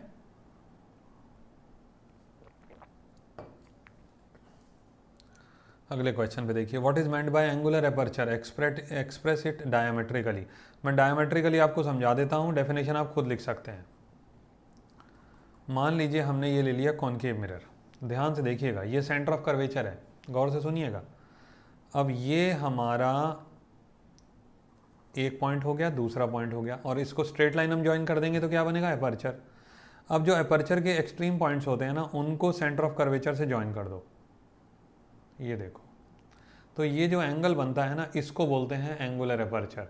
नाउ दिस एंगल, ये this angle is theta, this theta is known as angular aperture, ये होता है बेटा, ठीक है। एक्सट्रीम पॉइंट्स ऑफ एपर्चर, इनको आप कनेक्ट कर दो सेंटर ऑफ कर्वेचर के साथ, तो जो एंगल बनेगा that angle is known as angular aperture. Question number, अच्छा जी नेक्स्ट आ गया, express diametrically the circle of least confusion. देखो जी क्या होता है सर्कल ऑफ लीस्ट कंफ्यूजन। यहाँ पे एक हमने बनाया कॉन्वेक्स लेंस, अब यहाँ सॉरी यहाँ से आपको एक चीज़ समझ में आ जाएगी। देखो जी, यहाँ पे देखिए ध्यान से, अब मैं यहाँ पे आपको कुछ बताना चाहता हूँ। ये जो लेंस प्रिंसिपल एक्सिस है, बीच वाला पॉइंट तो हो गया, बीच वाला लाइन हो गया प्रिंसिपल एक्सिस आपका, ये वाला, ठीक है, मिडिल वाला। ना जो दूर वाली रेज होती है, इनको बोलते हैं आप मार्जिनल रेज, ठीक है ना। मार्जिनल रे कहाँ आके मीट कर रही है, देखिएगा ज़रा,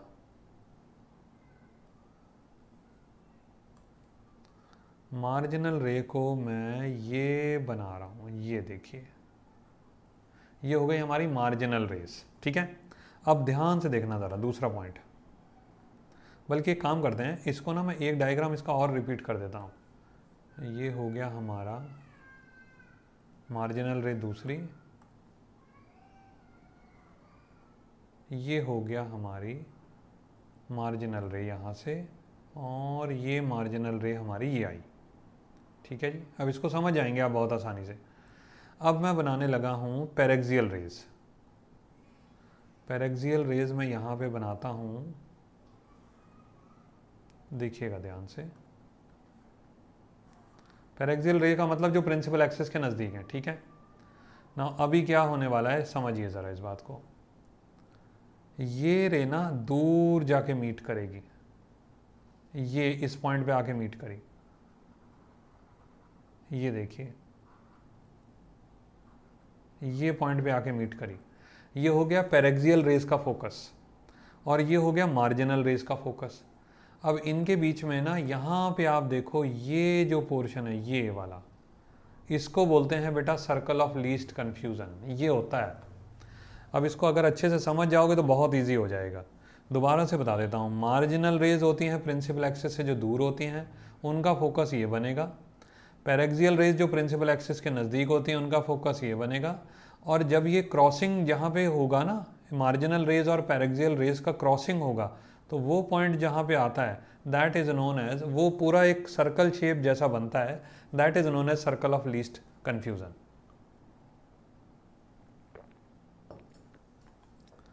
चलो जी अगले क्वेश्चन पे आते हैं। Marginal rays and paraxial rays are responsible for, okay.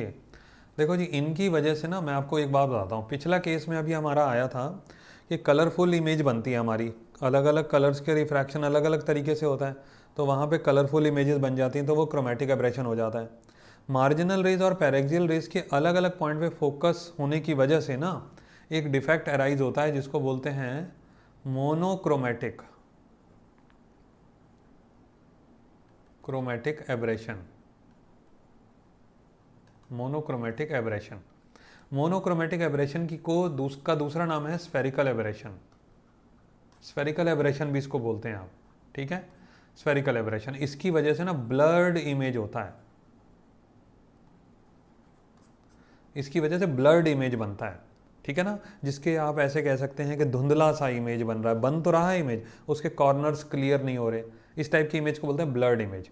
और उसके लिए रिस्पॉन्सिबल कौन होता है? मार्जिनल रेज और पेरेक्सियल रेज ही रिस्पॉन्सिबल होती, ठीक है ना, ये ध्यान रखिएगा। दैट इज फॉर, यहाँ पे फिलिप्स में आ जाएगा मोनोक्रोमेटिक एब्रेशन, या दूसरा नाम इसको बोल दो स्फेरिकल एब्रेशन, कई बुक्स में ऐसा लिखा हुआ है ये। Next question, what are the two conditions for TIR? बहुत आसान क्वेश्चन है लेकिन इंपॉर्टेंट है। पहला पॉइंट है light should travel from denser to rarer, light should travel from denser medium to rarer medium. दूसरी बात, angle of incidence must be greater than critical angle, ये ध्यान रखिएगा, इसको भूलना नहीं, angle of incidence must be greater than critical angle, और light ray should travel from denser medium to rarer medium, ठीक है जी। यहाँ पे ये हो गया नॉर्मल, ये हो गया एंगल ऑफ इंसिडेंस। अब ये एंगल ऑफ रिफ्रैक्शन अगर 90 डिग्री आ रहा है तो इसका मतलब ये हो गया क्रिटिकल एंगल, और थोड़ा सा एंगल आप इससे और बड़ा कर दोगे, और बड़ा कर दोगे तो लाइट रे वापस उसी मीडियम में आ जाती है, this is known as TIR, ठीक है। Next question, why should the aperture of objective lens in a telescope be large? Telescope में ना कॉन्वेक्स लेंस इस्तेमाल होता है ऑब्जेक्टिव के फॉर्म में। ऑब्जेक्टिव का मतलब जहाँ पे ऑब्जेक्ट रखा है आपका, या जहाँ से ऑब्जेक्ट की लाइट आ रही है, जिस लेंस के ऊपर ऑब्जेक्ट की लाइट आ रही होती है, that is known as objective lens. Objective lens क्या होना चाहिए? बड़ा होना चाहिए। इसका अपर्चर यहाँ देखो आप, ये इसका अपर्चर है, इतना बड़ा अपर्चर होना चाहिए, बहुत बड़ा होना चाहिए, काफ़ी बड़े साइज में होना चाहिए। ऐसा क्यों होता है उसकी वजह सुनिए। ऑब्जेक्ट है बहुत ज़्यादा दूर, ऑब्जेक्ट जो है आपका that is far far away. अब बहुत ज़्यादा दूर जब ऑब्जेक्ट है तो जाहिर है उसकी लाइट आते आते कम हो जाएगी। तो आप एक टेलीस्कोप से ब्राइट इमेज तो तभी देख पाएंगे ना जब ज़्यादा से ज़्यादा लाइट एंटर करेगी उसके अंदर, ज़्यादा से ज़्यादा लाइट एंटर करे। इसके लिए ज़रूरी है कि ऑब्जेक्टिव लेंस हमारा बड़ा होना चाहिए, ठीक है ना। बस यही एक वजह है, so that more light should enter the telescope.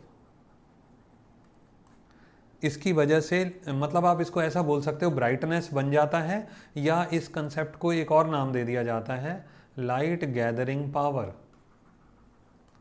Light gathering power ज़्यादा हो जाए, जिससे ज़्यादा से ज़्यादा लाइट एंटर कर पाए और हमारा इमेज ब्राइट बन पाए, ठीक है ना।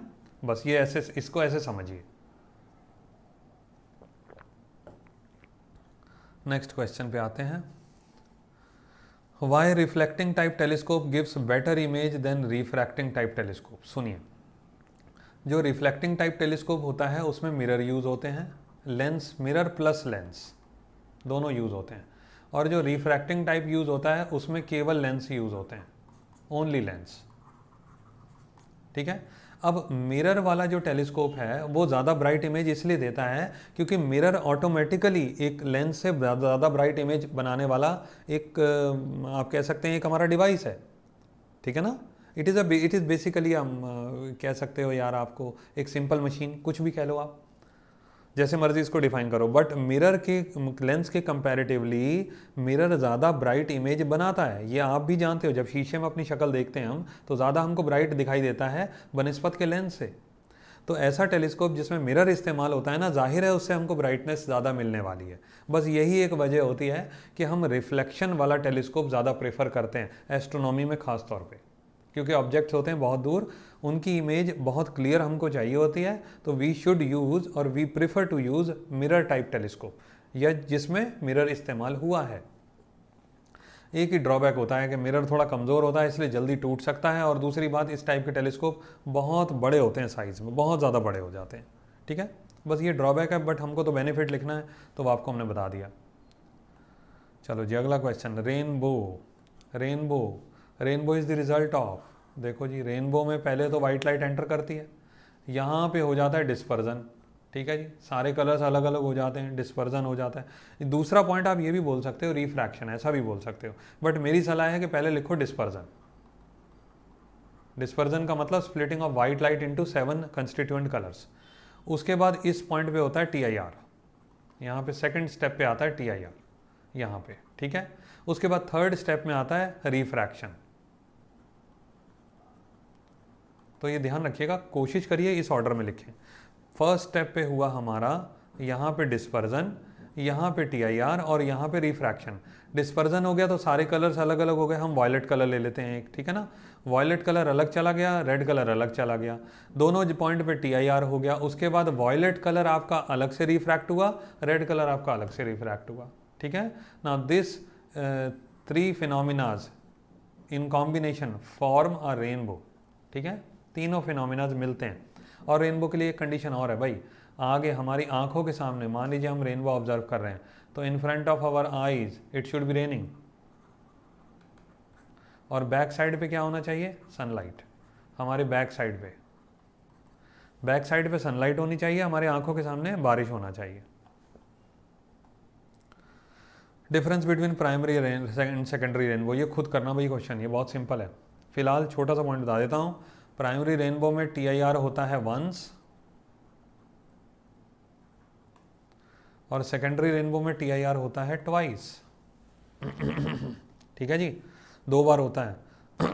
दूसरी बात ये भी कह सकते हो कि प्राइमरी रेनबो थोड़ा ब्राइट होता है, सेकेंडरी रेनबो थोड़ा सा डल होता है एज कंपेयर टू प्राइमरी। फिर तीसरा पॉइंट, कलर्स का ऑर्डर चेंज हो जाता है। अब कलर का ऑर्डर क्या होता है वो आपने मेंशन करना है, ठीक है।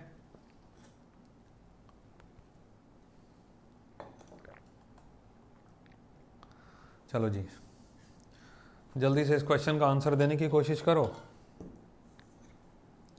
चाहो तो चैट बॉक्स में मेंशन कर दो। बेटा अगर क्लास ठीक ठाक लग रही हो ना तो लाइक कर देना ज़रूर वीडियो को, बल्कि मैं तो ये कहूँगा यार वीडियो तो सारे लाइक कर दिया करो, क्योंकि कंटेंट तो हम कोशिश कर रहे हैं बेटा अच्छा देने की, ठीक है ना। दूसरी बात, जो नया बच्चा हो कोई, प्लीज़ चैनल को सब्सक्राइब करो, अपने फ्रेंड्स के साथ भी शेयर करो बेटा लिंक, ठीक है। चलो जी, इसमें थोड़ी आपने हमारी सपोर्ट करनी है। Now is it possible to observe 2 images of single object? Answer है इसका येस, बिल्कुल ठीक है भाई। हम बहुत सिंपल एक एग्जांपल आपको दे देते हैं। देखो जी, ये एक एक्वेरियम ले लो, यहाँ पे एक मान लीजिए एक आपने ऑब्जेक्ट रखा है, और ये पॉइंट क्या है, ग्लास का बना हुआ है। यहाँ एक मछली है, मछली समझ लो, ऑब्जेक्ट को क्या ही बोलना है, ये हो गया वाटर। तो कहने का पता मतलब क्या है कि हमारा जो पॉइंट है, हमारा जो ऑब्जर्वेशन होना चाहिए वो ऐसा होना चाहिए कि हम 2 साइड से ऑब्जेक्ट को देख सकें, यहाँ से भी देख सकें और यहाँ से भी देख सकें। बल्कि थोड़ा सा हम इसको और दूर कर देते हैं, यहाँ कर देते हैं जी। ऑब्जर्वर हमारा ऐसा लोकेशन पे होना चाहिए जहाँ पे वो ग्लास की तरफ से भी फ़िश को देख सके और पानी की तरफ से, ऊपर की तरफ से भी देख सके।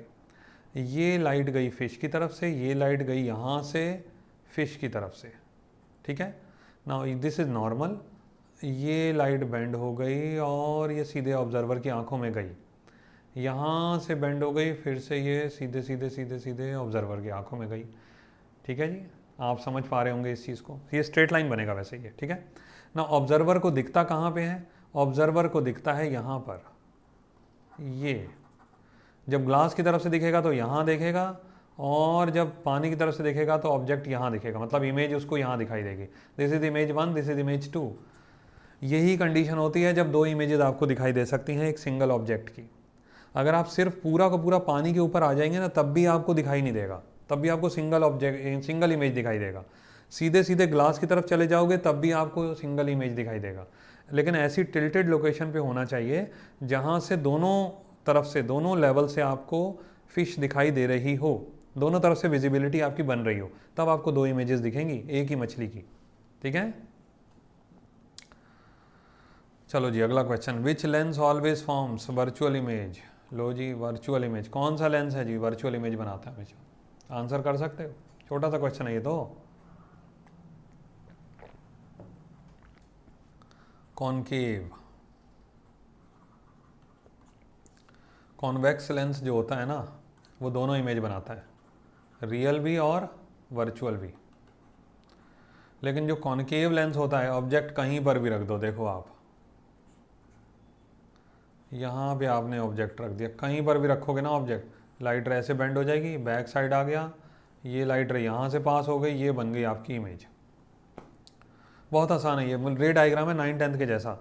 कॉन्केव लेंस हमेशा वर्चुअल इमेज बनाता है और वर्चुअल इमेज बनती है हमेशा इरेक्ट, और इरेक्ट होती है, और दूसरी बात स्मॉल इन साइज होती है।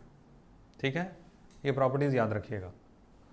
अगला question, what is the condition for 2 mirrors for so that infinite number of images are formed. इसके लिए मैं आपको 2-3 फॉर्मूलेज लिखवा देता हूँ बेटा, नोट कर लो यार जरा। ठीक है, पहली बात तो इसका आंसर तो समझ लो, parallel images, number of images चाहिए 2, और इनफाइनाइट नंबर ऑफ इमेजेस चाहिए इनफाइनाइट, और उसके लिए 2 मिरर चाहिए, 2 मिरर रखे होने चाहिए पैरेलल, ऐसे करके इस तरीके से, और बीच में होना चाहिए ऑब्जेक्ट, तब आपको इनफाइनाइट नंबर ऑफ इमेजेस दिखेंगी। बार्बर शॉप में चले जाओ, इसका सेम एग्जैक्ट एग्जाम्पल है ये। पीछे भी शीशा लगा होता है, आगे भी शीशा लगा होता है, और हम बीच में बैठे होते हैं, हमको इनफाइनाइट इमेजेस अपनी दिखाई दे रही होती हैं। लेकिन इसके लिए ना कुछ फॉर्मूला लिख लो, हो सकता है आपके काम आ जाइए। ठीक है, मैं नोट करवा दे रहा हूँ आपको। देखो बेटा, ये चीज़ नोट कर लो, 360/θ, मतलब 2 मिरर हैं मान लीजिए, और 2 मिरर के बीच में एक एंगल बन रहा है। यहाँ तो θ 90 है, लेकिन मैं इसको θ मान के चल रहा हूँ थोड़ी देर। 360/θ, ये फॉर्मूला नोट कर लेना बेटा। आंसर आ रहा है इवन नंबर, मान लीजिए डिजिट आई m, और ये हो गया इवन नंबर।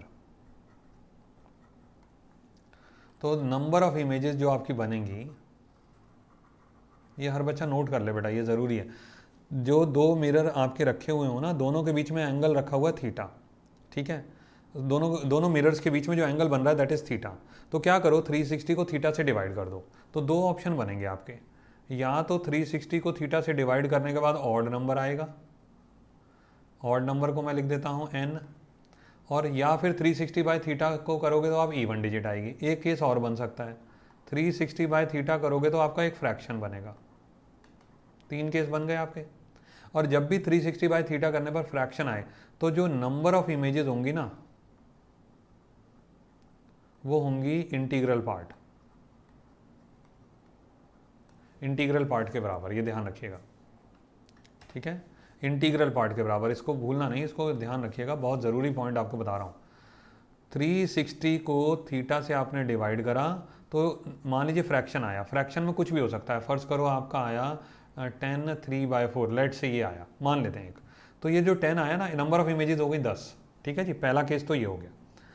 अब अगर आपका इवन डिजिट आता है, इवन डिजिट, तो जो भी इवन डिजिट आई आपकी m, तो m में से 1 लेस कर दो, उतनी नंबर ऑफ इमेजेस हो गई आपकी।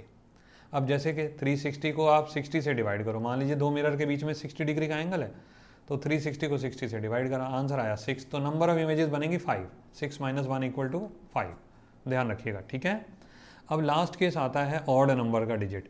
अगर आपके ऑड डिजिट आ रही है, मान लीजिए कोई भी केस आप ले लेते हैं, फ़र्ज़ करो 360 को आपने 120 से डिवाइड करा, 2 मिरर के बीच में 120 डिग्री का एंगल है, तो आंसर 3 आएगा ना, ऑड नंबर हो गया। ऑड नंबर में ना 2 केस बनते हैं बेटा, ऑड नंबर में 2 केस बनते हैं।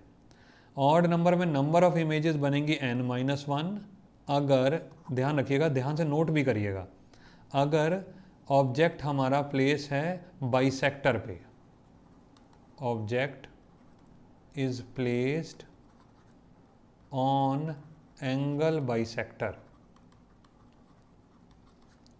और नंबर ऑफ इमेजेस बनेंगी n फॉर अदर प्लेसेस। हालांकि बहुत ज़्यादा मैं ये तो नहीं कहूँगा कि सिलेबस के हिसाब से ये इंपॉर्टेंट है, बट मेरी समझ में ये जानकारी तो होनी चाहिए, क्योंकि ऐसा क्वेश्चन MCQs में तो पूछे ही जा सकते हैं, हो सकता है कंपटीशन में भी आपसे पूछ ले। तो ध्यान से सुन लीजिए दोबारा से एक बारी, ठीक है, इसको अच्छे तरीके से भूलना नहीं। 360 को आपने θ से डिवाइड करना है, अगर तो आता है इवन नंबर तो नंबर ऑफ इमेजेस के लिए 1 लेस कर दो, अगर आता है ऑड नंबर तो ऑड नंबर में नंबर ऑफ इमेजेस से 1 लेस कर देना, अगर हमारा ऑब्जेक्ट एंगल बाइसेक्टर पर रखा हुआ है। जैसे कि देखो जी, हमने लिया 120 डिग्री का एंगल, ऑब्जेक्ट हमने यहाँ रख दिया एंगल बाइसेक्टर पे, तो 120 हमने 360 को डिवाइड करा 120 से, तो आंसर आया था 3। अब हमने एंगल बाइसेक्टर पे ऑब्जेक्ट को रखा हुआ है, तो इमेजेस बनेंगी 2, 3 - 1। लेकिन अगर हम ऑब्जेक्ट को इधर या इधर कहीं पर भी रख सकते हैं अदर देन एंगल बाइसेक्टर, तो उस केस में नंबर ऑफ इमेजेस हमारी हो जाएंगी 3। ये ध्यान रखिएगा, ये क्वेश्चन इसलिए ज़रूरी है। और अगर फ्रैक्शन आ रहा है तो मैंने आपको बता ही दिया इंटीग्रल पार्ट, ठीक है जी। क्वेश्चन ये चाहो तो उसका स्क्रीनशॉट लेके नोट भी कर लो, मतलब रख भी लो, ताकि आगे नोट्स बना सको। चलो जी अगले क्वेश्चन पे हम आते हैं। अब यहाँ पे आप बताइए, angle of deviation is maximum for dash colour. Okay जी, ये तो प्रिज्म का क्वेश्चन है जी। प्रिज्म का क्वेश्चन अगर आप बनाते हो तो यहाँ पर लो जी, angle of deviation is maximum, सबसे ज़्यादा बैंड कौन सा कलर होता है? वॉयलेट। सबसे कम बैंड कौन सा कलर होता है? रेड। तो angle of deviation is maximum for violet colour and minimum for red colour. ये क्वेश्चन तो समझ आ गया होगा, ये याद भी रखना चाहिए हर बच्चे को, ये पहले भी हमने भी कवर करा है।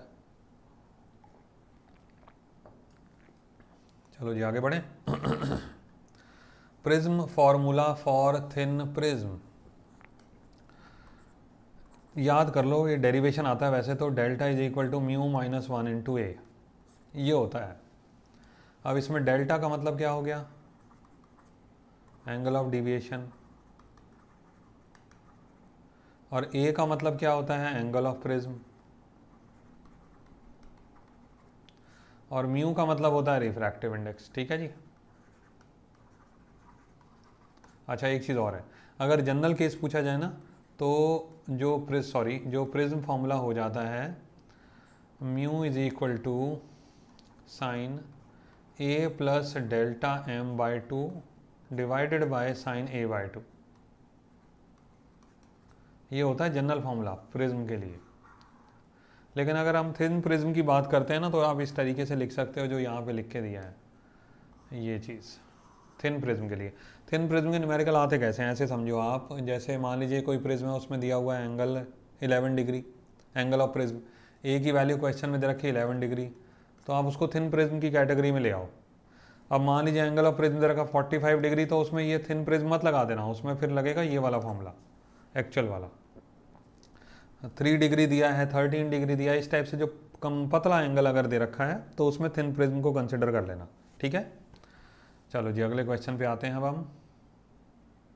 ओके, ये पोरोप्रिज्म आपको दिया है, इसके लिए इमेज फॉर्मेशन करिए। पोरोप्रिज्म में TIR होता है, याद रखो। देखो जी कैसे बनाना है, इसको थोड़ा सा ध्यान देना। ये यहाँ पे आएगी लाइट रे, ठीक है, ये आ गई दूसरे पोर्शन की लाइट रे।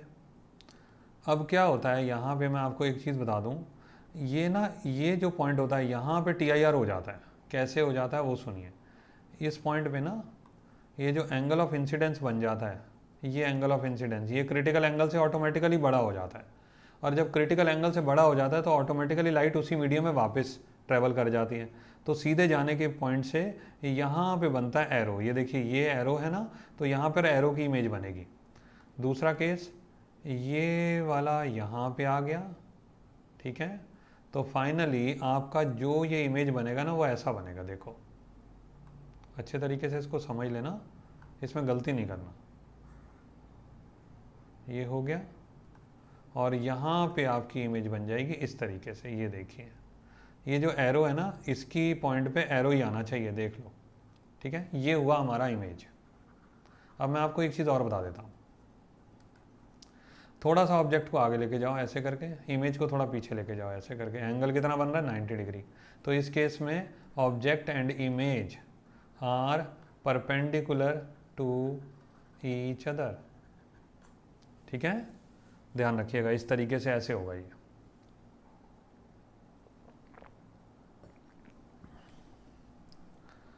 चलो जी अगले क्वेश्चन पे आते हैं। Condition in which convex lens plays a role of simple microscope. बहुत अच्छा क्वेश्चन है जी। कॉन्वेक्स लेंस है हमारा ये, सिंपल माइक्रोस्कोप, ये फोकस है, ध्यान से देख लो। फोकस से पहले रखा होना चाहिए ऑब्जेक्ट।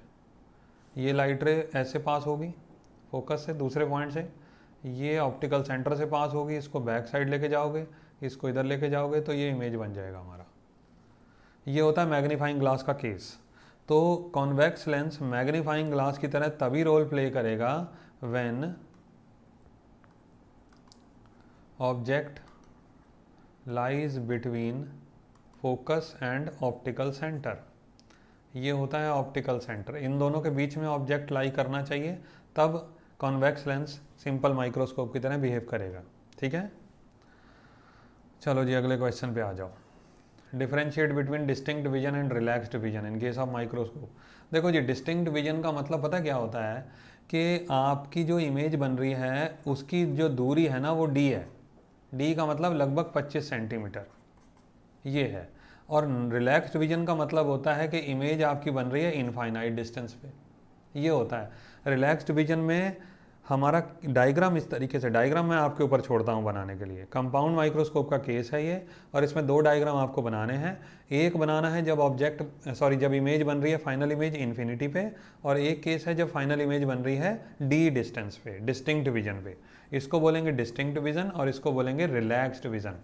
जब इमेज इन्फिनिटी पे बनती है ना तो हमारी आंखों पे कोई भी स्ट्रेस नहीं पड़ता है, that is why relaxed vision नाम दिया जाता है। डिस्टिंक्ट विजन को कई बारी ना स्ट्रेस्ड केस भी बोल देते हैं, ये ध्यान रखिएगा, इस नाम से भी पूछा जा सकता है। दो डायग्राम आपने बनाने हैं, दैट इज़ योर ड्यूटी। ठीक है, चलो जी अगले क्वेश्चन पे आते हैं। What would be the expression for Snell's law if light goes from denser to rarer. Okay जी, देखो मैं आपको एक चीज़ बताऊं, ज़्यादातर बच्चे याद करके चलते हैं कि mu is equal to sine I upon sine are, ये याद करके चलते हैं, और वो केस ऐसा होता है। Now this is rarer medium and this is denser medium, तो ये एंगल आई हो गया, ये हो गया आर, ये लाइट रे रेयरर टू डेंसर जा रही है। अब इसका ना एक्चुअल मीनिंग क्या है वो भी सुनो ज़रा। ये है, मान लीजिए पहला मीडियम एयर, दूसरा मीडियम है मान लीजिए वाटर। तो मुझे लिखना चाहिए A mu G is equal to sine I upon sine R, इसको सीख लो। अब ए म्यू जी का मतलब mu G divided by mu A equal to sine I upon sine R. अब म्यू ए क्या होता है 1, तो क्या करते हैं इसको सिर्फ म्यू छोड़ देते हैं, म्यू जी को म्यू छोड़ देते हैं, म्यू ए की जगह 1 लिख देते हैं, तो ये बन जाता है साइन आई अपॉन साइन आर। लेकिन कंसेप्ट ऐसा है, शुरुआत ऐसे करनी चाहिए। मैं तो ये सलाह दूंगा कि यही चीज़ याद रखो तो ज़्यादा अच्छा है ना। अब जा रही है डेंसर टू रेयरर, तो क्या लिखोगे, वाटर म्यू जी मतलब पानी से, सॉरी वाटर म्यू ए यानी पानी से एयर में जा रहा है, तो आप लिखोगे साइन आई अपॉन साइन आर इस तरीके से। अगर उल्टा कर दोगे ना तो ये एंगल बन जाएगा, यहाँ पर ये एंगल बन जाएगा आई उल्टा केस में, और ये बन जाएगा आर। ठीक है ना, अब क्या करोगे ओपन करने पर, इसको कैसे लिखेंगे आप, mu A divided by mu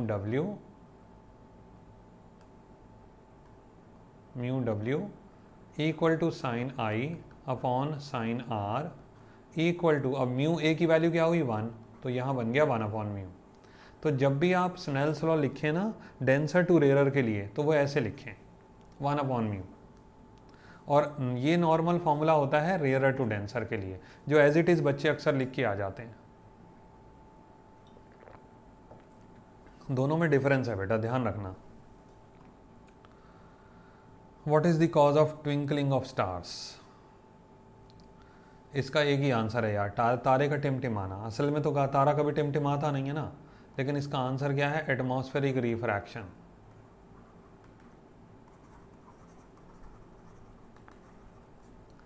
atmospheric refraction इसका ये आंसर है बेटा।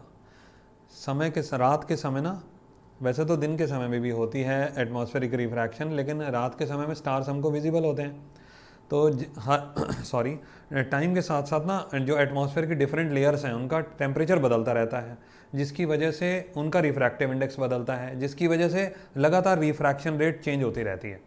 बस इसी की वजह से हमको स्टार्स की पोजीशन ना, इट अपीयर्स कि भाई वो चेंज हो रही है पोजीशन उसकी, इसी को टिमटिमाना बोलते हैं, ट्विंकलिंग बोलते हैं।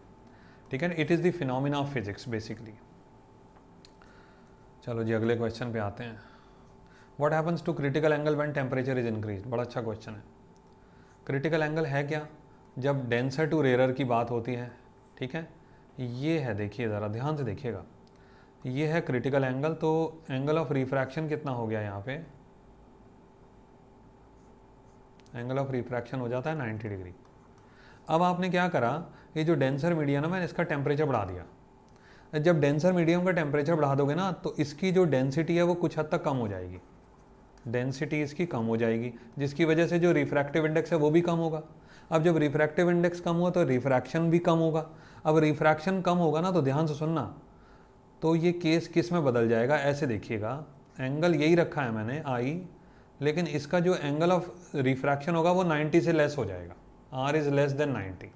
इस केस में तो 90 आ रहा था, अब मैंने क्या करा, इसका टेम्परेचर बढ़ा दिया, नीचे वाले मीडियम का टेम्परेचर मैंने बढ़ा दिया, तो नीचे वाला मीडियम जो है वो कुछ हद तक रेयरर होने लग गया, मतलब पहले डेंसिटी ज़्यादा थी, अब डेंसिटी कम होने लग गई, तो रिफ्रैक्शन भी कम करेगा, तो r की वैल्यू 90 से कम हो जाएगी।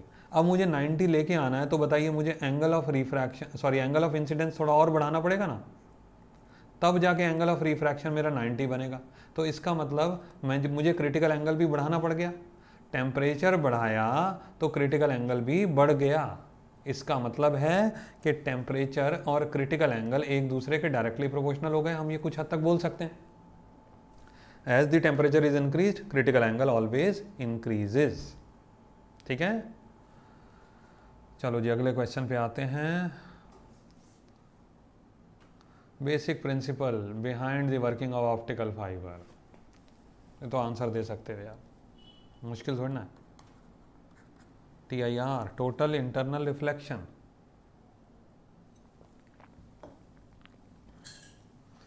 ये तो ये एप्लीकेशन ऑफ TIR में आता है।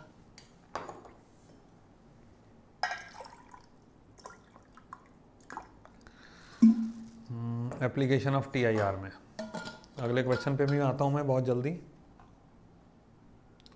Miraj is also known as,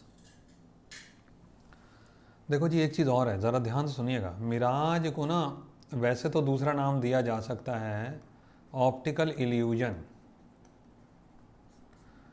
optical illusion एक भ्रम है, पैदा करता है ये, बट कई बुक्स में ना ऐसा भी लिखा है, कई जगह पे आपको ऐसा भी मिलेगा कि भाई मिराज तो एक फिनोमिना है फिज़िक्स का, जो फिज़िक्स के कुछ एप्लीकेशंस या फिज़िक्स के लॉज से गवर्न होता है, तो mirage is actually a phenomena occurring in nature. तो ये भ्रम कैसे हुआ, ऐसा भी कई बार बोलते हैं। लेकिन अगर फिलिप्स में कभी क्वेश्चन आ जाए तो ये आंसर हमारा चल जाएगा, it is actually optical illusion, हम ये बात लिख सकते हैं। उसकी जस्टिफिकेशन क्या दी जाती है कि भाई जैसे हम नज़दीक जाते हैं तो वो हमारा जो मिराज जो हमको दिखाई दे रहा होता है वो गायब हो जाता है, ठीक है ना, तो एक्चुअल में था तो वो असलियत तो थी नहीं, इसलिए इल्यूजन का वर्ड जोड़ देते हैं। कई ऑथर्स ये भी कहते हैं कि भाई इल्यूजन का वर्ड आप जोड़ नहीं सकते क्योंकि it is actually a phenomena occurring, ठीक है। लेकिन फिलहाल अभी इस पर हम ज़्यादा चर्चा नहीं करेंगे, आप ऑप्टिकल इल्यूजन का आंसर लिख के आ सकते हो, ठीक है। मिराज दो तरीके से होता है और उसमें आज चलो क्वेश्चन ही आ गया। Superior mirage, superior mirage cold regions में होता है जिसको बोलते हैं लूमिंग, मतलब सुपीरियर मिराज का दूसरा नाम है लूमिंग, क्लैरिटी ज़्यादा होती है। और जो इन्फीरियर मिराज होता है, इन्फीरियर मिराज जो होता है वो हॉट रीजन्स में होता है, ठीक है। रेगिस्तान में जैसे समझ लो, रोड पे आप जा रहे हैं, बाई रोड आप ट्रैवल कर रहे हैं तो आपको पानी नज़र आता है, वो हो गया inferior mirage. Superior mirage colder regions में होता है। Mirage is the natural application of, okay जी, ये भी TIR तो बहुत इंपॉर्टेंट कंसेप्ट है, बहुत अच्छा कंसेप्ट है, बल्कि मुझे ये कहना चाहिए। मिराज ऑप्टिकल इल्यूजन जो जिसको आप बोलते हो वो TIR का ही एप्लीकेशन होता है। लो जी, convex lens forms, okay, dash and dash image. Convex lens कितने तरीके की इमेज बनाता है, दो तरीके की, रियल और वर्चुअल, दोनों बनाता है जी। कॉन्वेक्स लेंस में आप ये याद रखिए कि अगर आपका ऑब्जेक्ट फोकस या फोकस से पीछे रखा है तो बनेगी रियल इमेज, लेकिन अगर आपने ऑब्जेक्ट यहाँ रख दिया तो यहाँ फोकस और ऑप्टिकल सेंटर के बीच में रख दिया तो बनेगी वर्चुअल इमेज, ठीक है, ये ध्यान रखिएगा। जबकि कॉनकेव लेंस है वो हमेशा ही वर्चुअल इमेज बनाता है। नेक्स्ट क्वेश्चन, अच्छा जी मेरे ख्याल से हो गया, ओवर हो गया, ओके सॉरी। चलो जी, होपफुली ये सारे क्वेश्चन आपको समझ आ गए होंगे, उम्मीद है। और बेटा अगर सारा मैटर समझ आ गया और क्लास हमारी ठीक ठाक लगी हो तो प्लीज़ लाइक करके जाइएगा और चैनल को सब्सक्राइब ज़रूर करना है और फ्रेंड सर्कल में अपने शेयर करो।